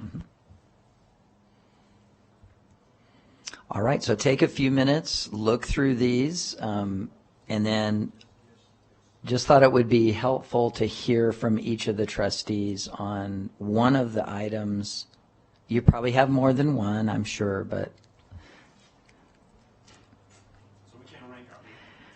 we'll get to that. We'll get to that. We thought it'd be helpful to hear from you first, and then we'll do the kind of rank them or circle them. So, President Smith, do you want to control this, or do you want me to control this part of it? You know what? I'm learning right along with you. I mean, I'll Okay. keep the bumpers on the bowling lane, but I'm going to let you throw the ball. Okay. All right. Then, Trustee Westlake. Thank you. So we're making comments on these measures. Yes. Okay, I would like to comment on the expanded opportunities for parents, guardians, and family members to be involved with their child's school. That's in Pillar B, number 3. Every school that I visited these past few months, the absenteeism is lower, and the environment seems to be much healthier when the staff at the school has reached out to parents and the community and has grandparents volunteering in the school. They do coffee chats once a month. It's just seems that the school is in a much better place with that occurring. So I just wanted to throw my 2 Great. cents in. Thank you very much. That's perfect. It's exactly what I was hoping for. So when these items, if one of these jumps out at you, share with us. I'm ready. Thank you. Trustee Nicolette. Thank you. Pillar A, Indicator 1, 100% of students learn with high quality, developmentally appropriate, and standards-aligned curriculum. That's a heavy lift. It's an important lift. And what's very important in there to me is that there's quality, it's appropriate, it meets the individual student needs, and it's aligned with their future learning. Great. Thank you. Pillar A, number 1. Okay, Trustee Mayberry. Yeah, Dr. Ellsbury, so as I look through these indicators, and thank you for making it easy, by the way, or easier. The only hesitancy I have at the moment is, are these at some point supposed to be measurable? And how, and at what point do we identify the metrics? There is, and let me just Yeah. kind of point that out. There'll be opportunity if you have some input on this, but for today, it wasn't our goal. But there have been measurable indicators developed. It's on this document right here. And all of the items that are listed under each one of these indicators are possible data points for measuring these. Now, the reason that I was reluctant to just throw this out right at the first is that we need to narrow these down to 8. It didn't make sense to look at measurable data for all 14 when we were not going to be measuring all 14. So we're going to first take the step of narrowing it down to the 8 indicators, and then you can reference back to the types of data that'll be used. Yeah. Awesome. All right. Thank you, Ms. Ellsbury. Yeah, Trustee Woodley. So I will follow up on our Vice President, Nicolette, because when I first was reading it and I saw number 1, I thought this is too easy. It's number 1. And I went through all the other 14, and I still came back to number 1 for the same reasons that Diane expressed. I think it's very important, and I'm very dedicated to having standards. So that's an important one for me. Thank you. Fantastic. Thank you. Trustee Church? Thank you. I agree with Dr. Nicolette. Basically, Pillar A to me is quality education. That's, I think, a no-brainer. That's just absolutely got to be number 1. The question is how. And I definitely agree with Trustee Westlake that we need an increased, well, we have a good thing, but we need to increase business partnerships, community partnerships, to the point that I even suggested at one time to the superintendent having one point of contact that coordinates that kind of thing. All that said, and I think this is no surprise, I'm big on safety.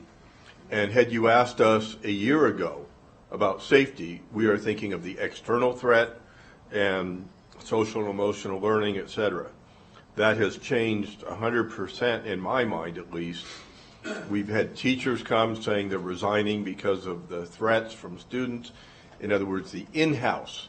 So I want to emphasize safety, the last item, but clearly I want to emphasize the in-house, the teachers, the fights, the police officers that have been assaulted, the teachers that have been assaulted with staff. So it's not the external threat, it's not social emotional, it's the actual safety of the staff and teachers and students. So BEAM, this would be the BEAM item indicator number 2. You could do 1 or 2, but I just want to emphasize, and again, the fact that we set these as pillars, we didn't even think about this a year ago. We didn't realize, I didn't realize, I don't think the other trustees realized how significant this was. And now it's becoming very clear. Okay, right. So, Thank you very much. physical in-house well-being. Great, thank you. Trustee Rodriguez? Well, thank you, sir. Looking at Pillar A, and I agree with my partners here that number 1 is important. But to have number 1, I believe you need to implement number 2 and or 3. Give teachers the time to do their lessons plans, to prep. I remember that was one thing kind of shortly after I got appointed, what I was hearing that was that teachers did not have the proper time to get their classes ready, things like that. So I would definitely, and I know with the new superintendent and our new board, we've implemented some of that, but I just want to be sure that we harness that and keep that going. And I believe that's important for all our staff, so not just our educators. And I'm there too with safety and connect. So with the BEAM as well, you can't have number 1 and 2 if you don't have kids that are, and staff that are concerned for their safety on all fronts. And I would actually, I don't know, President President Smith, is this something that maybe we can look at amending as a board? Well, thank So- you very much, Clerk Rodriguez. Indeed it is. And as a matter of fact, just to kind of layer right on that, if we like that one, and Dr. Enfield was just saying the same thing, indicator 1 and 2 don't have to be separate indicators. It could be all students and staff, and then we turn it into one. Yeah, I mean, and I would even, not just there, but also our visitors. We have parents, we have outside people that come and visit our schools and property, so I would like to open it to everyone. Yeah. So I'd like to leave that out there for my fellow trustees. So thank you, President Smith. Trustee Rodriguez, I think that gets to our schools being welcoming places, but this is really talking, we aren't going to provide supports, though, for the social, emotional, and physical well-being of visitors. I just want to make that distinction. So we can make sure our schools are welcoming places, but we're actually talking about putting measures in place that our students and staff have the supports they need for that. I don't think we can provide that to visitors and volunteers in the same way. So I just want to put that out there. But absolutely, if there's some consensus around that, 1 and 2 don't have to be separate and discrete. We have the ability, and it sounds like Dr. Enfield is in agreement, that we can meld those together and turn those into one that covers both staff and students. That's the BEAM, safety and connection section. Yeah. Yes, is that correct, Clerk Rodriguez? Is that right? Okay, great idea. Great. Thank you, President Smith. The other one that I kind of targeted on was in Pillar C, commitment to elevating educators. Number 3, I think it's really important. We're only as strong as our foundation and the individuals we have on the front line. So I think that is super important, that our staff has the ongoing support and resources to strengthen our hiring, recruitment, and retention, because we're always going to be kind of behind and playing catch up if we can't get a really strong foundation.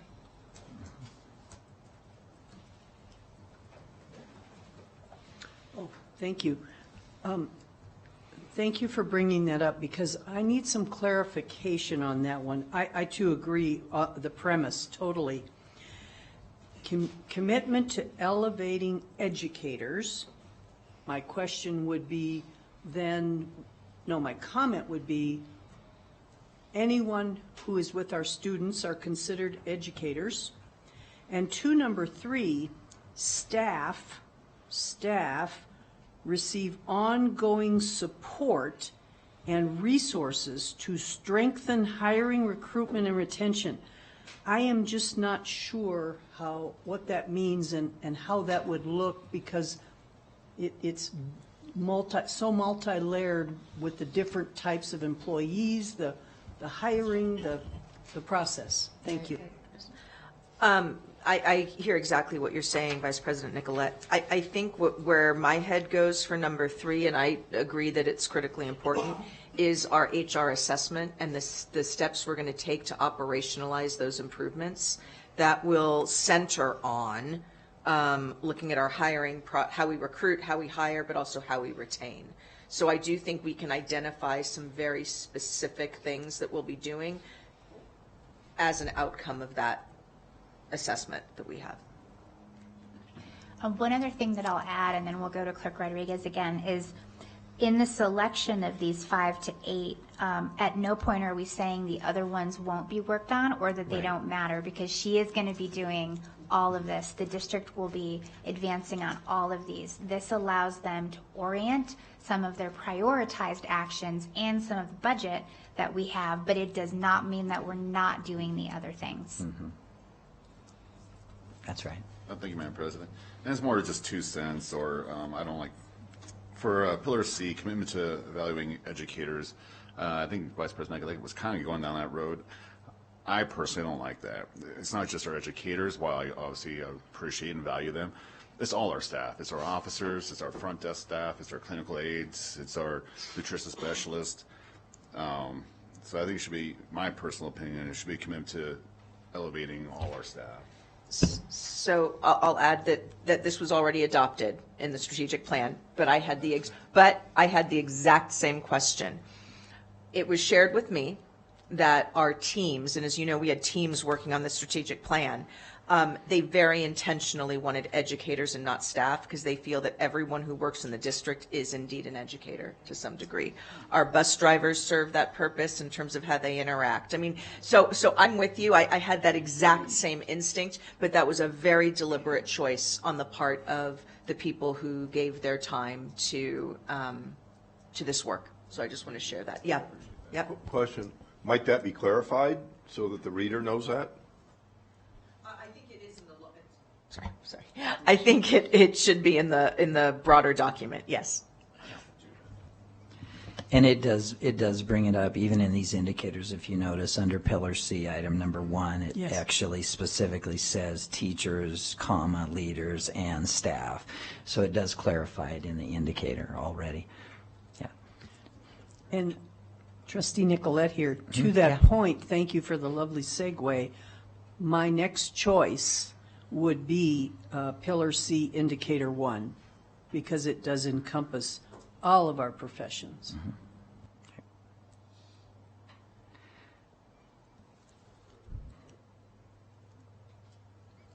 Now, I feel compelled to, wonderful, by the way, thank you, great job. I feel a bit compelled to press you on Pillar D since it incorporates the 2 areas that you rated yourselves lowest in the evaluation. We haven't hit upon one of those yet. If you remember, it was accountability and excellence were the areas where you thought, yeah, we could improve a little bit. So can I interest anyone in speaking on Yes, that one? I will. May I, Madam President, thank you. Yes, we'll move on to Pillar D, number 1, which states school and district teams have access to effective and relevant tools and technology to support teaching, learning, and leadership. I think this is important because we're dealing with not just the development of our kids, but also of our staff as well. So I think that's very important. And for us to make use of the technology that's available. I've been seeing a lot of contracts coming through that we've been approving that's taking advantage of technology. So I'd like to see more of that. Thank you. Great, thank you. Yeah, Trustee Rodriguez? Oh, I'm sorry. I wasn't looking at Trustee Mayberry. Okay. No, thank you. Yeah, so kind of piggyback on Trustee Woodley there, Pillar D. Yeah, that's a big one for sure.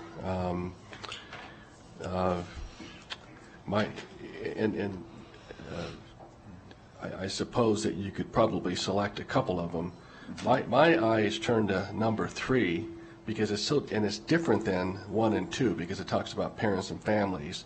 You know, I often hear and see that our families and moms and dads, they don't really know how to get involved. They don't really know how to track the performance of their children or connect with the school community, and that's for a variety of reasons. So I think that's critically important, and that sort of aligns with a lot of the discussions about getting moms and dads and parents more involved. And it seems to be different. It's a bit of a departure from 1 and 2 as well, which is interesting. I don't have a real strong opinion on 1 or 2. I guess my eyes sort of look to 1. And then when we talk about beam, the safety and connection, maybe we're not there yet, but that's the beam. I'll have some comments on that too if you want to hear now, or we can wait. No, go ahead. Yeah, I think I others just- have spoken on that last one. So. Yeah, that last one real quick. So 1 and 2 are very similar. I just wonder if we could combine them. Number 1 could read all students and staff have intentional instruction supports for their social, emotional, and physical well-being. I mean, it's just very general right now, but I think it's important. Clearly, our students are kept after in terms of their social and emotional and well-being, as our staff and teachers. Thank you. Yeah, sounds like that's it seems like there's consensus around combining those 2 in that way. So, yeah. Trustee Rodriguez.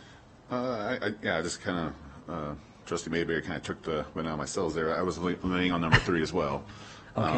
And I do agree with number 1 under Pillar D. but I kind of just, I feel like emphasizing our community, our parents, and I know that there's plenty of families out there that have 2 jobs or single family or single parent, and if there's anything we can do to help keep them engaged or keep them up to date. I know we do have some things in place, but we can emphasize this more, and I think it goes into Pillar B, number 3 as well, just really bringing in the parents. So. Thank you, President right. Smith. I'd Great. like to propose a merger. Hearing loud and clear the comments that the trustees have made, and I'm going to link it back to number 3 on Pillar A as well. I think school and district leaders using data and evidence to inform their strategic decision-making and engaging with parents and families around their students' progress in an ongoing way. And that leads directly to our common district growth measure. And so I believe that the iReady system, now granted, this is, pre-K, it's K-8, we don't have pre-K, sorry, Dr. Dye for iReady, but K-8, so we'd have to figure something out for high school. But at least in K-8, I think iReady gives us a really unique opportunity to be more intentional in how we engage in families around their child's progress. I don't want any parent or family member to get that call in late May saying your kid's failing, right? So I think we could combine 2 and 3, and I do want to make a pitch for, while number 1 in Pillar A is incredibly important, that means nothing unless it translates into student growth. Absolutely.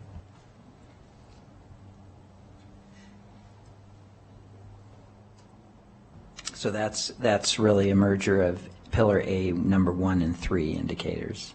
Am I hearing that right? No, not a merger. I don't know that those can be merged. I'm proposing merging 2 and 3 under Pillar D. What I was doing was sharing my rationale and my thinking around this, our growth measure, and how we're going to use that as a way not just to measure our students' growth, but to engage families in understanding how their students are doing. Okay. So, for example, I'm proposing that we come up with, I don't know many families, and please raise your hand as parents if you do this, who commit their school performance plan to memory. Anyone? Right. So one of the things that we did in my former district that I think was very successful is we created and Michelle's going to give me the stink eye because she's sitting out there waiting. Oh, God, here we go. Like a one or back and front family-facing description of what the school's performance plan is all about. So you're not having to go through the plan, but there's like, here's our focus for this year, and it's a template that all schools use. It's family friendly. You know exactly what's going on at your kid's school and what the focus is for the year. I think those are the kinds of things. That's just one example of how we might be able to measure that, and why I think that growth piece is so important around the excellence and accountability piece. Gotcha. So it's kind of a It's a combination of A1 and D3. I don't know that it's a combination. I'm proposing combining 2 and 3 under Pillar D. Yeah. I think we can merge those, and I was just making a pitch for the importance of number 3 under Pillar A. Of A3. Okay. Yeah, and so what we're going to do at some point when we get to it is we're going to use a ranking system to choose our top 1 in each of the categories and see where we fall. And when we did this back in October, this part actually worked really well. If you remember, those of us who were with us, we had a natural consensus around a core number of them. We made a motion.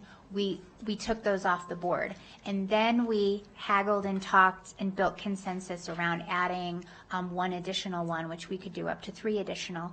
So when we get to that point, if we have some clear consensus around some of these, we can make a motion to take those 5, and then we can have further discussion around any additional ones up to a total of 8. That way we keep that consensus and that agreement, and then we layer onto that if the board so chooses. And for the sake of this, I know JJ has the document up, just so we can be clear. So Susan, I have that indicator 2 as school and district leaders use data and evidence to inform their strategic decision making. How would you add that on so that the trustees who are interested in the adjusted one can actually see what they're possibly ranking? And JJ, I'm going to send you this, so I'm going to take the typing and I'm going to send it to you. And I'm doing written notes as well. I would say something to the effect of school and district leaders use data and evidence to inform their strategic decision making and communicate student progress with parents and families on an ongoing basis, something to that effect. Did I make a motion?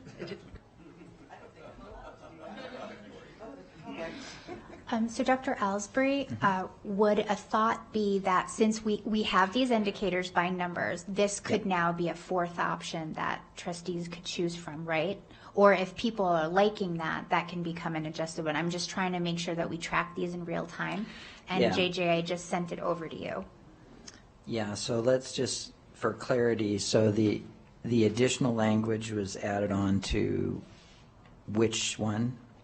Pillar D, the most intact one is item 2, and then we added to that one inform their strategic decision making and communicate student progress with students and families on an ongoing basis. That was Dr. Enfield's recommendation. It effectively becomes a fourth option, should the trustees be interested in a melded option between 2 and 3. Okay. JJ, where this gets hard is I don't know how we would be able to pull that up. I can just reread it as we're ranking, or we can all just briefly take a note that that one really reflects both. And we can always talk through it if the decision goes in that direction. Yeah, I was kind of contemplating the idea of going ahead with presuming that D2 and 3 were merged, if there's consensus around that, so we don't have to constantly be going back and forth on. Yep, I'm seeing nodding heads. Yeah, me too. So we can count that. I think we're ready actually to. Oh, go ahead, Trustee. Thank you. So I need some help, Superintendent.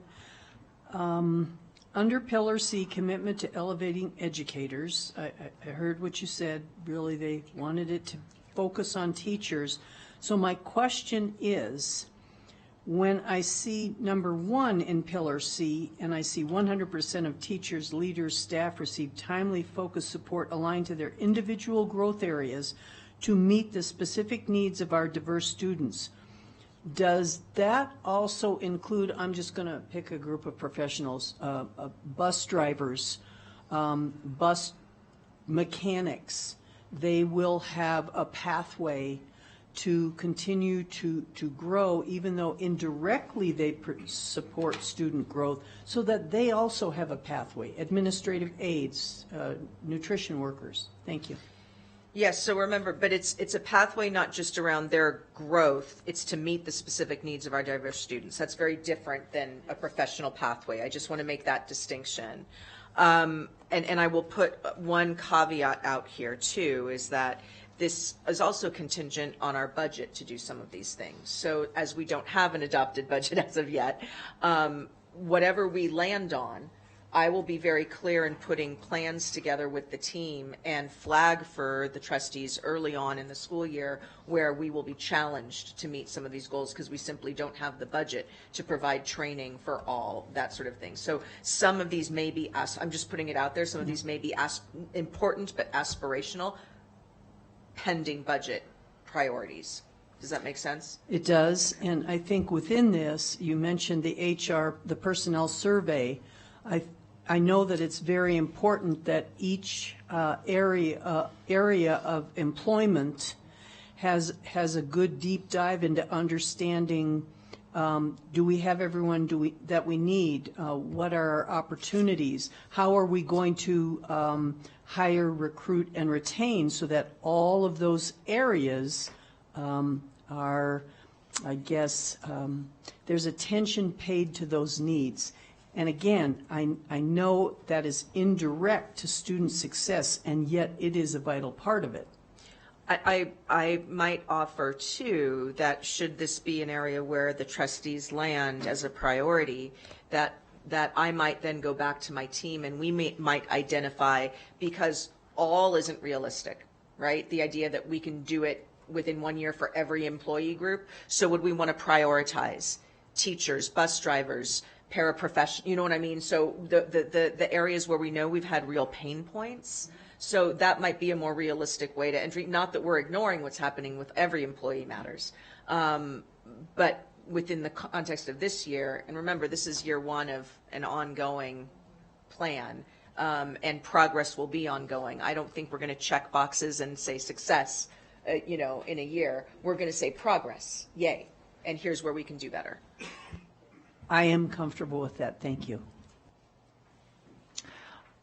All right. Well, since no one's leaping to the microphone, we actually have it narrowed down with the two mergers that we discussed. It seemed like there was consensus around. We have it down to 9 indicator measures right now. These are the ones that I have that were spoken to specifically as being important. Pillar A, 1, 2, and 3.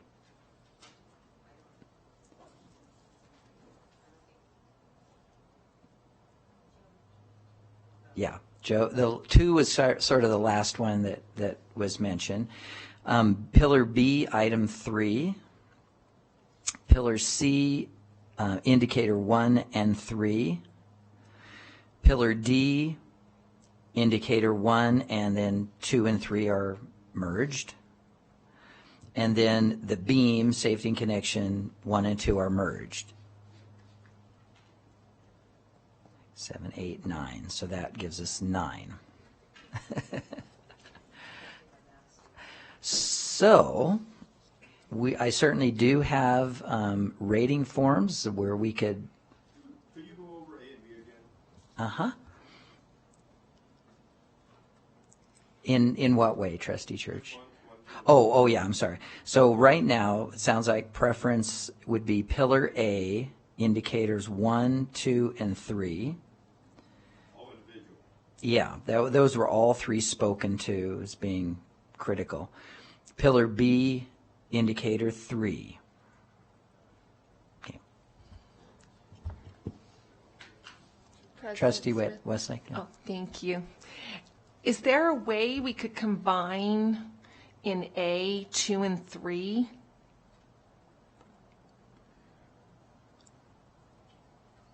Because it's saying expanded time and supports for educators, and then in 2, it's all teachers have access to professional learning and collaboration time, which is expanded time and supports. Is there a way I think those are combine those distinctly two? different, but Superintendent Enfield, you want to speak to that, or? Yeah, Trustee Westlake, I hear exactly what you're saying. In some ways, I feel like number 3 is a very specific example of the professional learning and collaboration time our right. educators are going to need around our growth model.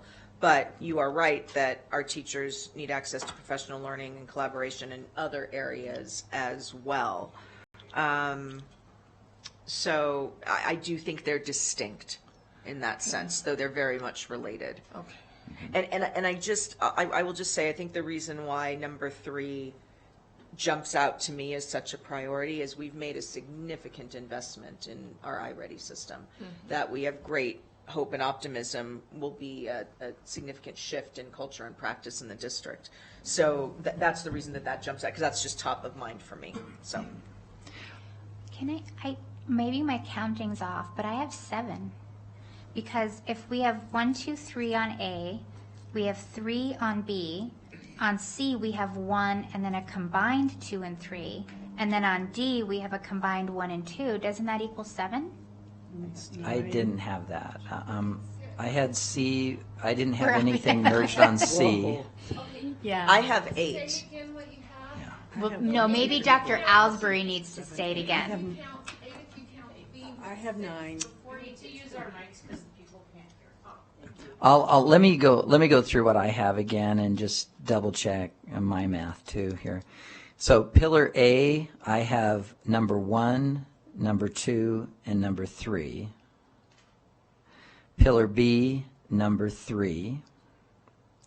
Pillar C, number 1 and number 3. Pillar D, number 1 and then number 2 and 3 merged, and then beam 1 and 2 merged.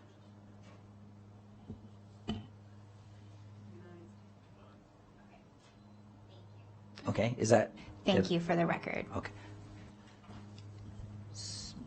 Trustee Nicolette here. So I have a question about Pillar A, and I do see the distinction between number 2 and 3. And I heard you about the iReady. I also wonder if I've got a high schooler, why is high school being left out? It's not. We're going to have to figure out what we do to measure that for high school. And that's a good example of we're not leaving anything behind. Right. We're just focusing on some supports, which in this case happens to be strengthening that K-8, and particularly with the strengths of iReady. So to Trustee Nicolette's point, we're certainly not going to ignore high school, but remember, we're going to try to be very specific in the goals, and there is no room for error in the iReady rollout, right? We really want to get that right. So that's going to be a tremendous focus, not to the exclusion of secondary. I want to be clear on that, but that naming this, especially in this first year, is really critical. All right, so I don't want to rush this, but let me just throw something out. You can shoot it down if you want to. My impression in terms of the sharing is that I wasn't sure if Pillar A, item number 2, there was as strong of feelings on that particular one. That gives us our 9th one. If we did not include that one, we would be at our 8, and we would be done. But I don't want to push something that's not. If you feel really strongly about A2, then we will go to the rating sheet. That's the next option, okay? To narrow it down from 9 to 8. So Trustee Rodriguez, you spoke to A2, so you should push back on me here. I'll lean in. I'll lean in. I hear our superintendent as far as, with iReady and K-8.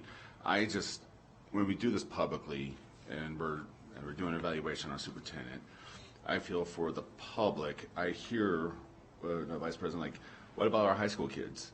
When we're public doing an evaluation on our school, on our leadership, I just think the optics are not as positive as we would like to have them. So that's kind of why number 2 sticks out to me, because it includes all staff.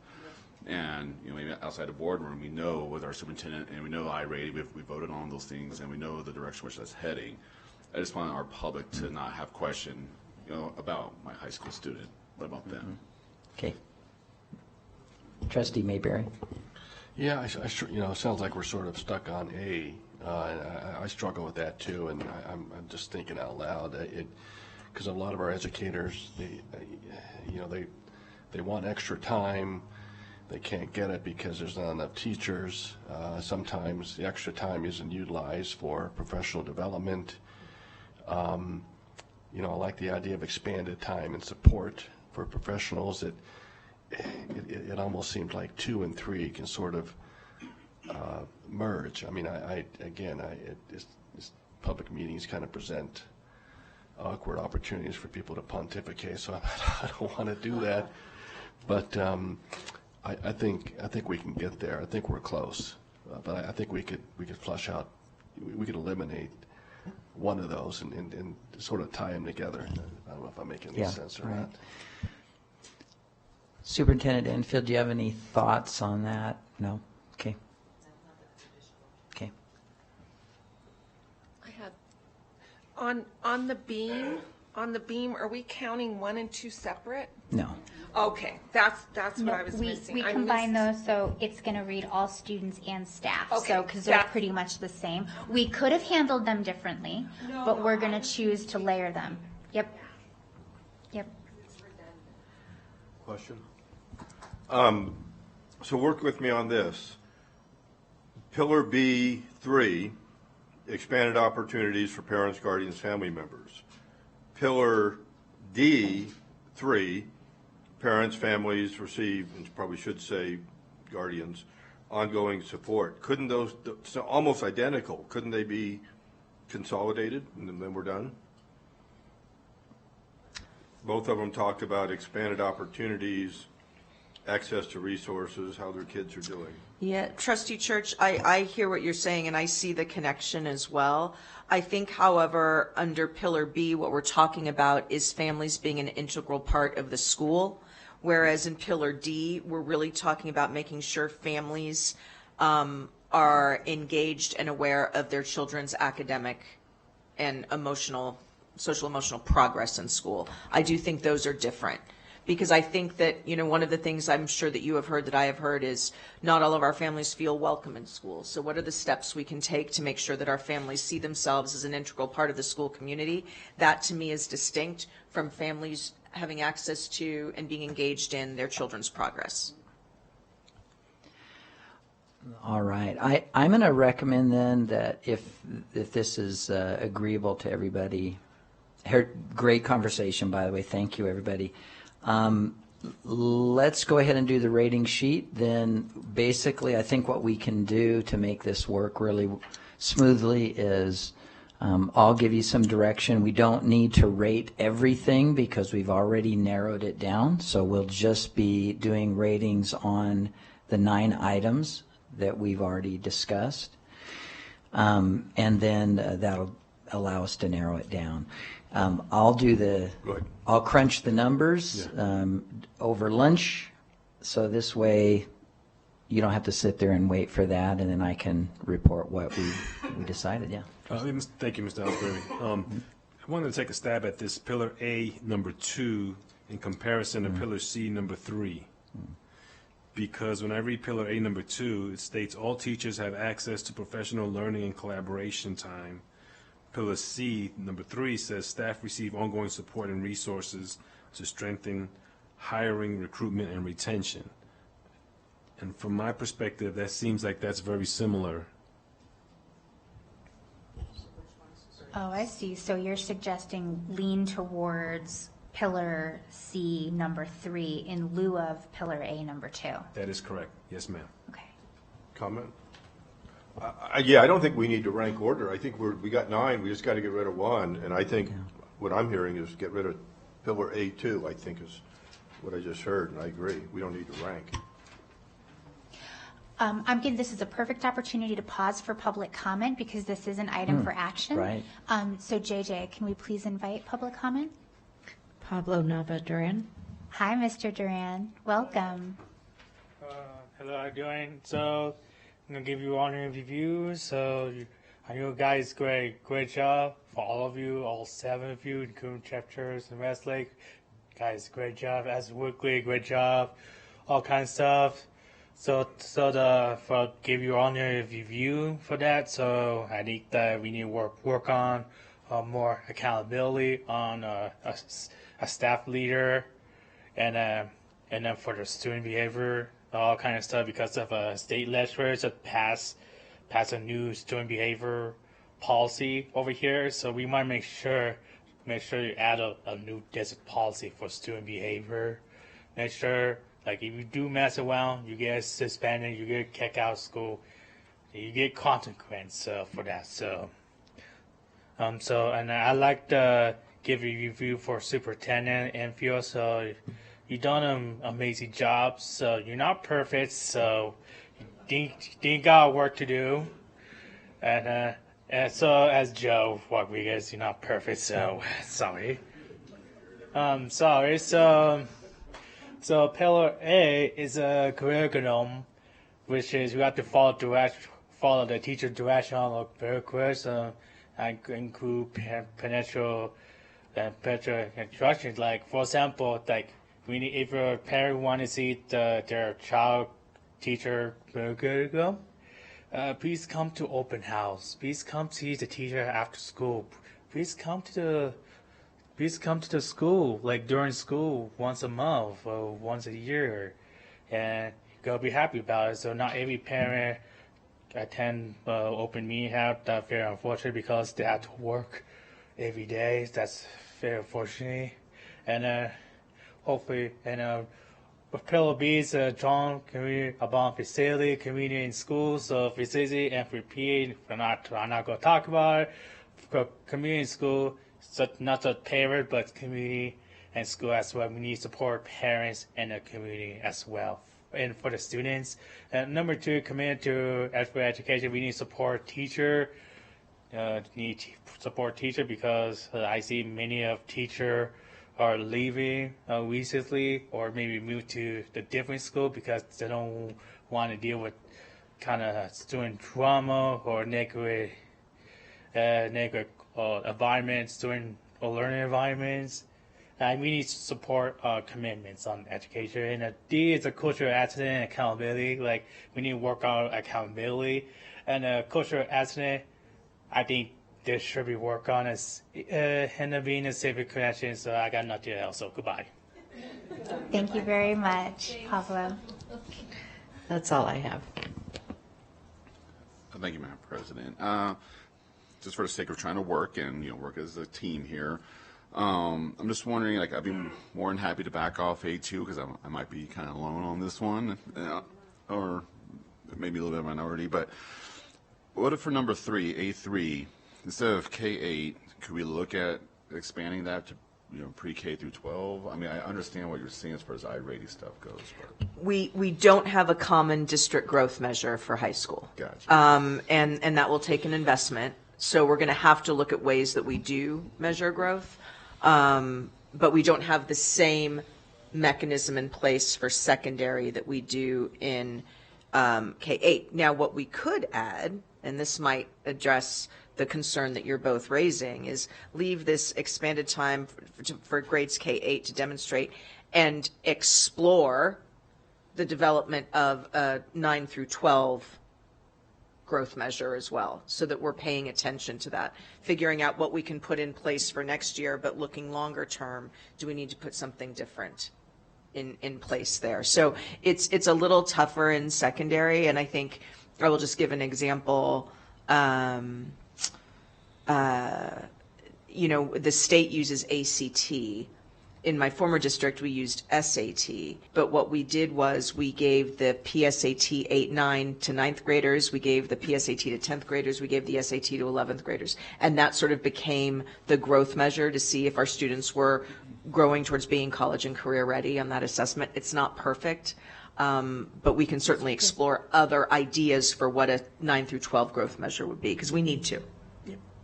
So I was tracking with that, so then it would read expanded time and supports for educators to leverage a common district growth measure for grades K8 to demonstrate how much progress every student makes over the course of a school year and explore measures for 9 through 12. And given that we have preschoolers in our district, and it's very important to have that continuum, I would have to add pre-K and 9 through 12, because we've got the K-8 covered. I don't want to leave out our littles, as they call them. We could. I want to hear from Dr. Enfield. It is really important we don't boil the ocean, everybody, okay? Because we only have so much. Anything we choose does not mean that the other things don't happen. We only have so much budget, and we're going to hold her responsible for all this. So I completely agree with you, and maybe Dr. Enfield is good with that. We have to be super careful that these are North Stars, and it doesn't mean that there are not also stars in the sky that we're also looking at. But it's really, really important that we don't overshoot on everything, because then we're not really able to drive significant progress in some of these areas. But that's not necessarily a reflection of including pre-K. It's very easy for reviews to become scope creep. And so I just want to put that word of warning out there. Vice President Nicolette and I are of like mind when it comes to the importance of pre-K. For me, it's less about measuring growth in pre-K versus measuring kindergarten readiness at the end of pre-K. That obviously is going to be central to our Strong Start goal. So I would say that we will address it there. I don't know that we need to call it out here. And I think you can take it to the bank that I won't renege on that. commitment. I will get my checkbook out. And remember, we're going to have other goals. So remember, in February of 2024, we're going to be setting our goals for the next school year. So as we grow, as the budget develops, as we do these things, other opportunities will present themselves for us to focus on, remembering that all this work is still happening in the background.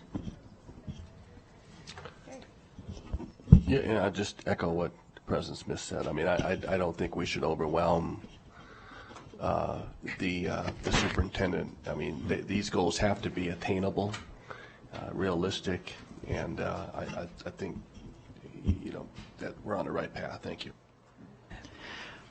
I just want to say one more thing about attainable. I agree. Why would you give yourself something that isn't attainable? And yet, what is most important to me is that it's a worthy goal, and it's something that is genuine. And attainable is good. Worthy is more important to me. I'm done. The phrase I like to use, Vice President Nicolette, is bold goals that are worthy of our students. Yeah, Trustee Rodriguez. If I may, with what President Smith said, as far as what could be the amended Pillar A3, I'd be more than happy to support that and Great.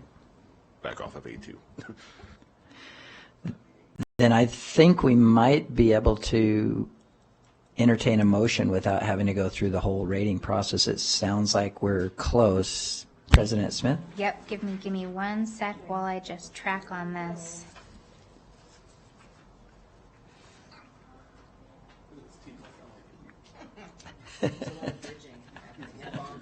There's a lot of merging and going on. Okay. So I've been tracking along with this, and the motion could potentially be that Dr. Enfield's adopted goals for the 2023-24 school year could be Pillar A number 1, Pillar A number 3 adjusted to expanded time and supports for educators to leverage a common district growth measure for grades K-8 to demonstrate how much progress every student makes over the course of a school year and explore measures for 9-12. Pillar B is number 3. Pillar C is 1 and 3.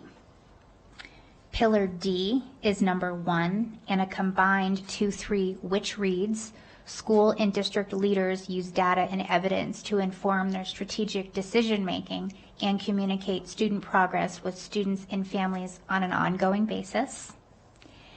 And then for the BEAM, a merged 1 and 2 that reads, all students and staff have intentional instruction and supports for their social, emotional, and physical well-being. If that sounds right, then we can do a so moved. So moved. So movement by Trustee Woodley. He had his light on, so he gets the motion. Seconded by Clerk Rodriguez. Is there any discussion on the motion? Could you read Pillar D again, please? D as in Delta.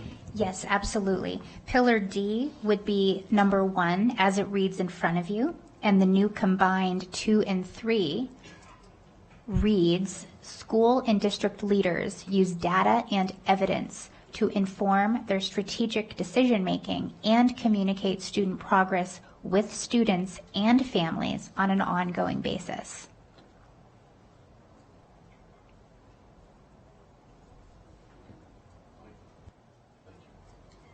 All right, excellent. All those in favor of the motion, please say aye. Aye. Aye. Aye. All those opposed, nay. All right, motion carries 7-0. Great job, Dr. Ellsbury, and thank you so much, Dr. Enfield and your team for putting these together. I think Yes. that this was really strong because we started at a place of mutual understanding. We talked about the different values and priorities we had, and we landed in a really good, strong, solid place for our kids, our team, and our community. I agree. Thanks to Dr. Enfield for all of her work to put these together. We'll point something out in this packet, just so you know what you have. my task will be now after today will be to take these indicators that you've selected. I'll create an evaluation tool that matches to those. And this is an example of that tool, the rest of the pages, without any indicators placed in because I didn't know which ones you'd be selecting, okay? But I'll create a tool like this, I wanted you to be able to see what it would look like, okay? And then in addition to that, we've already pointed out, but in addition, feel free to take a look at this document. Now that we know which items we've selected, you can take a look at this document, which will give you a better idea of what types of data might be collected for each of those items as well. Okay. Excellent. Well, that closes item 2.02. Now would be a good time to break for lunch if the team is interested in that. So we'll go ahead and we will pause for lunch. What are we thinking, 20 or 30 minutes? 20? All right, 20 minutes. So I will reconvene at 12:22. Thank you.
All right, everyone.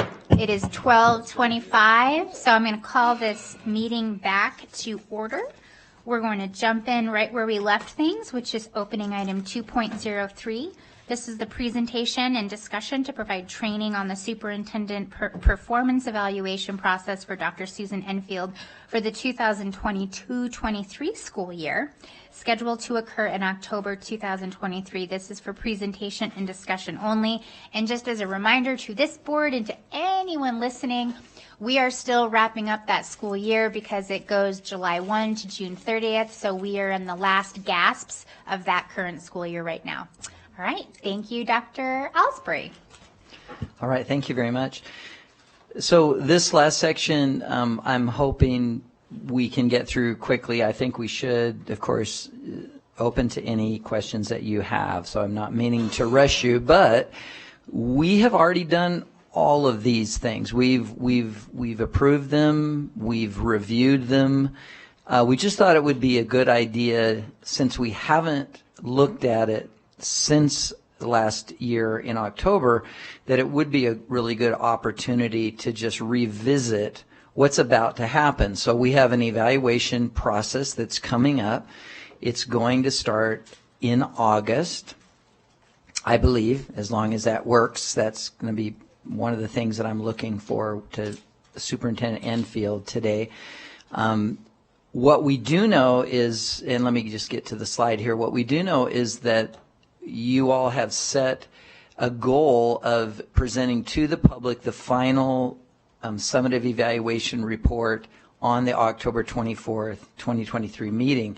So what I've done with what you're looking at is I've tried to just reverse engineer the various things that have to happen so that that final date can in fact be met. So we need to, the first two steps we've really already done, and that's what you have in your workshop materials. So 2.03 materials, these are the list of indicators that you previously adopted, and this is the evaluation tool that will be used to evaluate the superintendent for this past year. So you can, and you've seen these already before, but just as a reminder. So what we need to do basically between now and October the 24th is that we need to create a final evaluation report which encompasses all of the trustees' viewpoints, so that it's not 7 different evaluations, but it's one summative evaluation that you have come to consensus around. Now the process, as a reminder, to do that is listed out on these next slides, and I'll just step through them rather quickly, and then I'll open it up to questions, and that'll finish us out for today. Now, let me say this, though, before I go through these steps. And there are, thank you, Trustee Nicolette kind of reminded me during the lunch break. She's right. There are a number of steps in this process first, and also you haven't been through this process, most of the trustees. So I understand that. Was anybody on when we did this? We did this once before with... No, this is new Okay. to Yeah, I think Yeah. Trustee Nicolette. and that was a few years earlier. few years ago, But in you're right. this board universe, we're Oh, all right. new to it. That's right. So let me just say this, that today we're going to review the steps, but plans have already been made because of the forethought of your president and superintendent, and there has already been an allocation in our agreement that I will be in contact with you for each of these steps. You'll receive an email from me with all the materials for each step, with an explanation of each step, and there's been time set aside so that at any point in this process we can work, we can talk with each other, we can meet with each other, individual trustees and myself, to explain any of these steps as we go, okay? So even if you leave today after this rather quick review and say, I'm a little uncomfortable, that was a lot of steps, just know that I think the process will be fine. You'll have plenty of support from me, okay? So with that, let's go through the steps. So I think if this is doable, and the real, I think, key question that I have for Superintendent Enfield is this very first step, and that is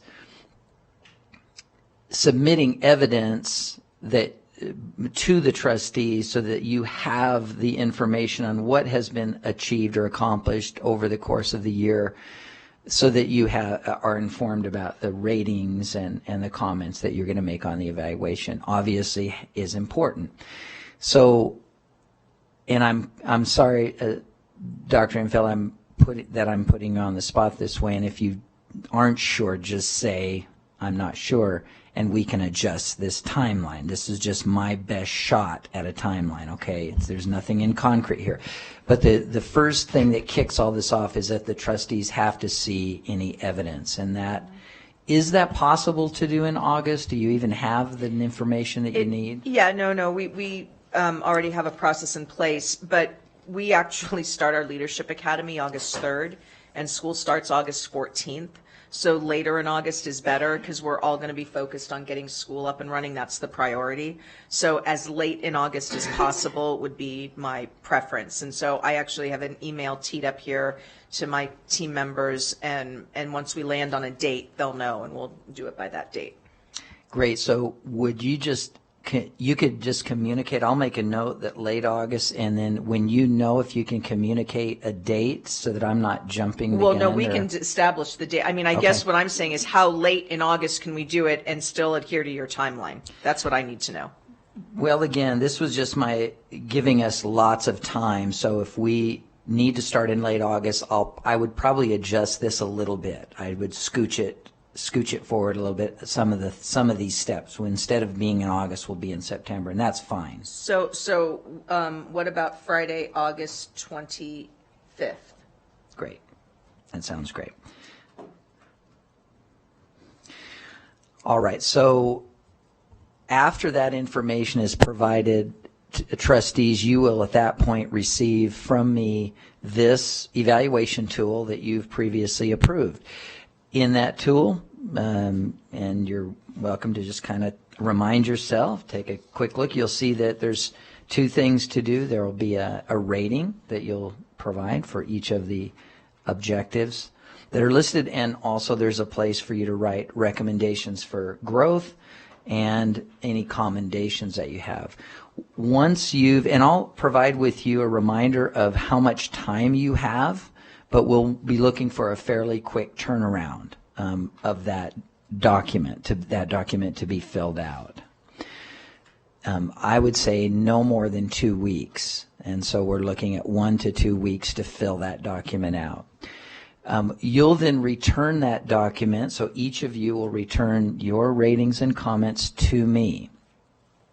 At that point, I will then compile all the recommendations, that is the statements that you've written into your document.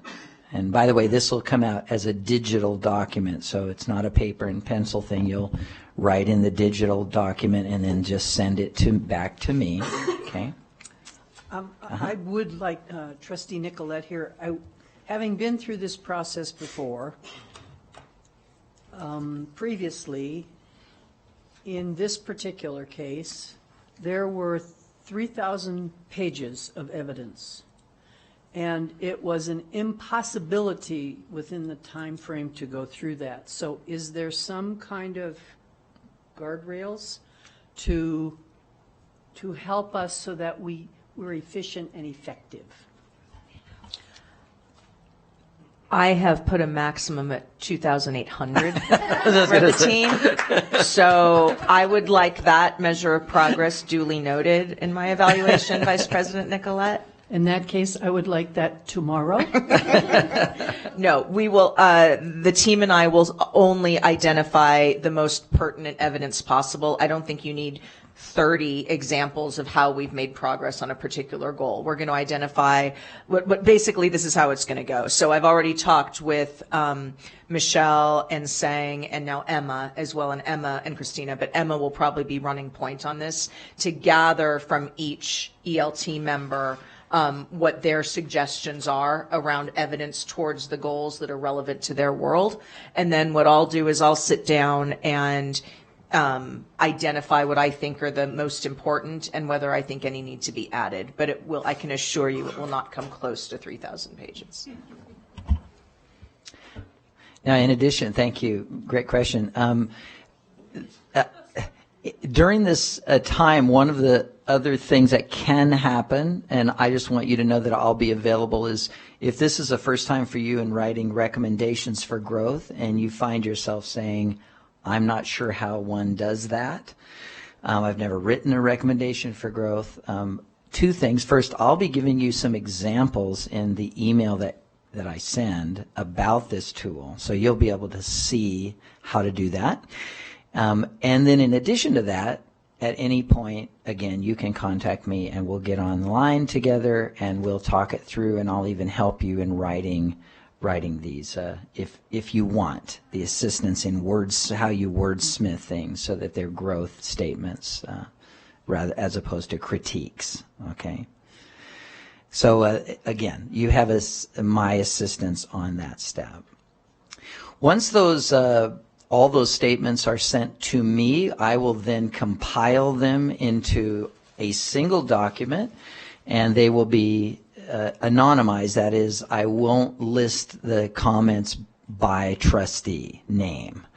We want the process to be as clean as it can be and objective as it can be. We want the comments to rest on their own qualities, their own character, and not connected to some individual that could potentially taint how we feel. So the comments will be just sent as one list. All of the comments will be included that are growth comments, all right?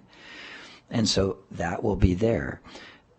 At that point, along with those comments, I'll send to you a rating sheet, not unlike the one we used in October, where you'll be indicating which of those comments you feel very strongly need to be included in the evaluation, and then comments that you feel kind of neutral about. Yeah, I could take, this could, but it's not a necessity to be in the evaluation. And then you could even put a rating where you say, I don't really agree with this particular comment for growth. I don't think I would include that in the recommendation. So there's a rating scale on that.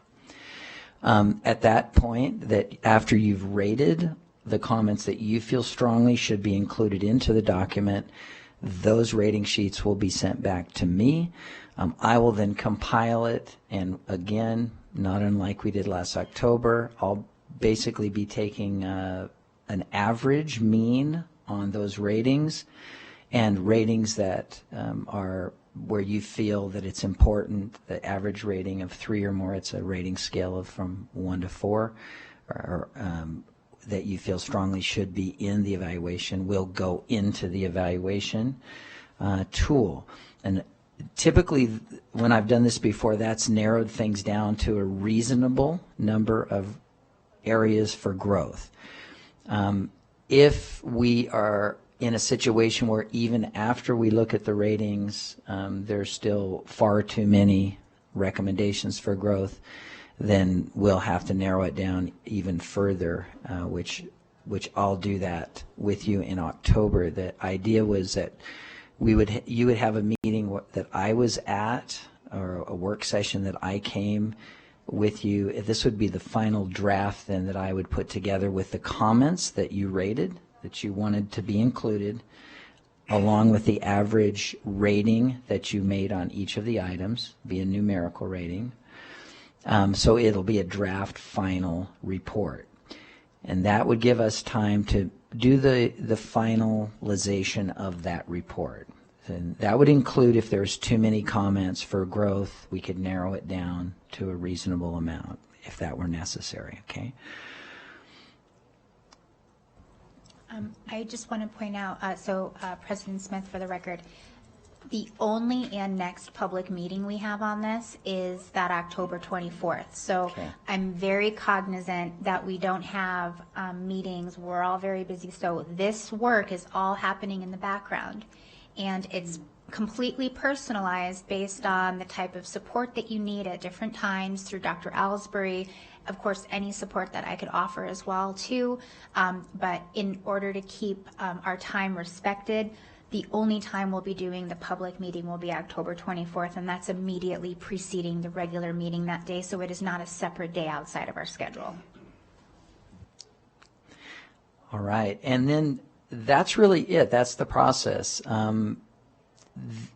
The only other thing, just a reminder that these are the ratings terms that you all approved last year in October, and the rating number that you approved. And we had quite a discussion about this, you might recall, and this is what we came to. So this is what I'll be using. So when I take the average, the word rating or performance designation term that I'll use will be based on these average rating numbers that you see on the screen, okay? And then finally, just a reminder that this is the way that I'll look at the growth statements, that you'll rate those. So you can see here, if you say that it's critical to include this particular recommendation for growth, that would be a 4. I would designate that as a 4. And then you can see the different choices that you have. And then statements that rate at 3 or higher on average, I would include that in the final draft of the report that we then would finalize together. All right, this is going to be my plug. Based on the training we just had, when we get this document and we see it, let's try to not put all of our own statements as a 4, because then everything's going to be a 4. So when all these comments come out, I know I probably sound silly, but for the sake of saying it out loud, when we see the comments all together, we feel the thoughts from our 6 other colleagues. Let's evaluate this through the lens of us as a body and a shared entity when we make these evaluations. Because if Dr. Ellsbury gets back from all 7 of us that we've put as a 4 all of our things, Right. Well, then everything is a 4. So that's going to be my public service announcement on that. I also have a public service announcement, and this is for Superintendent Enfield. It's just a thought, having gone through this process before. I thought something that would have been very helpful. There were a lot of different important documents, and they were a reflection on all the work. And to bring it all together was a very difficult task because there were volumes of documents. Even with 3,000 pages, what could have been very helpful at that time was comments to bring certain documents together that reflected the information that the leaders and superintendent wanted, the points that they wanted to be salient, rather than all these documents without tying them together to paint a picture. That could have been very helpful.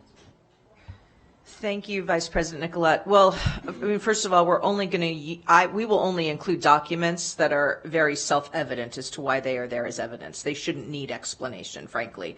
I think that you would need that kind of description to what you're saying if you had a vast number of documents and it was like, what am I looking at here?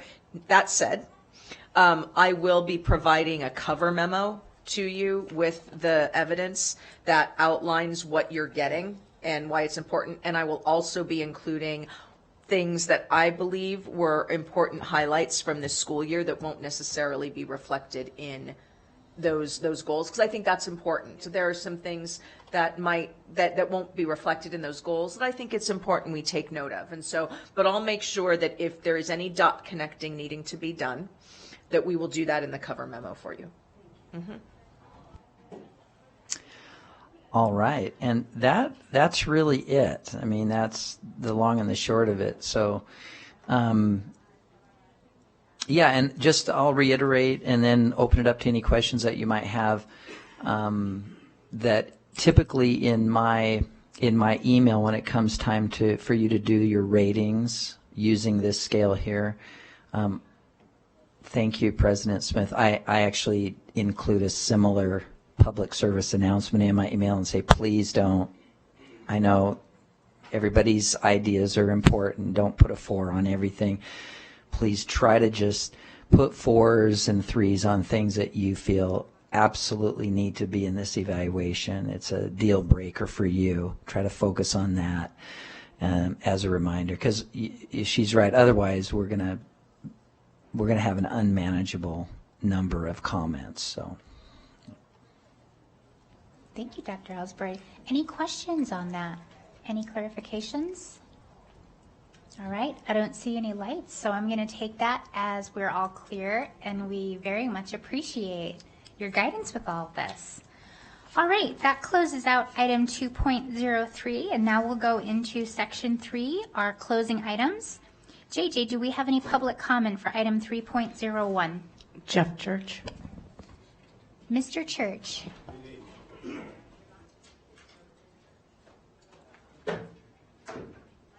Greetings, Jeff Church. I'll try to be very brief. Coming up in less than a month is a very important agenda item, and it's going to be basically the share proposal from June of last year. Myself and Dr. Nicolette were actually the two individuals that asked this be put on the agenda. So I wanted to put that on the record. July 25th, we're scheduled to, tentatively, we don't know till the agenda comes out, to hear the share recommendation. One of the quotes is, the motion passed unanimously. The language was changed to read, quote, girls and people with a vulva, boys and people with a penis for the 4th grade and the 5th grade education. Now, since I put that out and since I requested that, a number of things have come to my attention on the policy and the regulation that go with that. Very, very important. I'm not going to cover it here. I'm going to cover it in-house through the chain of command. And the only reason I come up today is because I'm very wary of open meeting law, doing everything in public, don't want to be accused of polling in private and violating open meeting law. So that's why I'm here doing it this way. But I will send that out to the leadership team to look at our regulations and our policy to see if we are in compliance or if this needs to be pulled. If it does get pulled, request we pull it as soon as possible so that the constituents know not to plan to attend. Thank you very much. Thank you, Mr. Church. That's all I have. All right. Well, that closes item 3.01, and now at 12:47, I call this meeting adjourned. Thank you.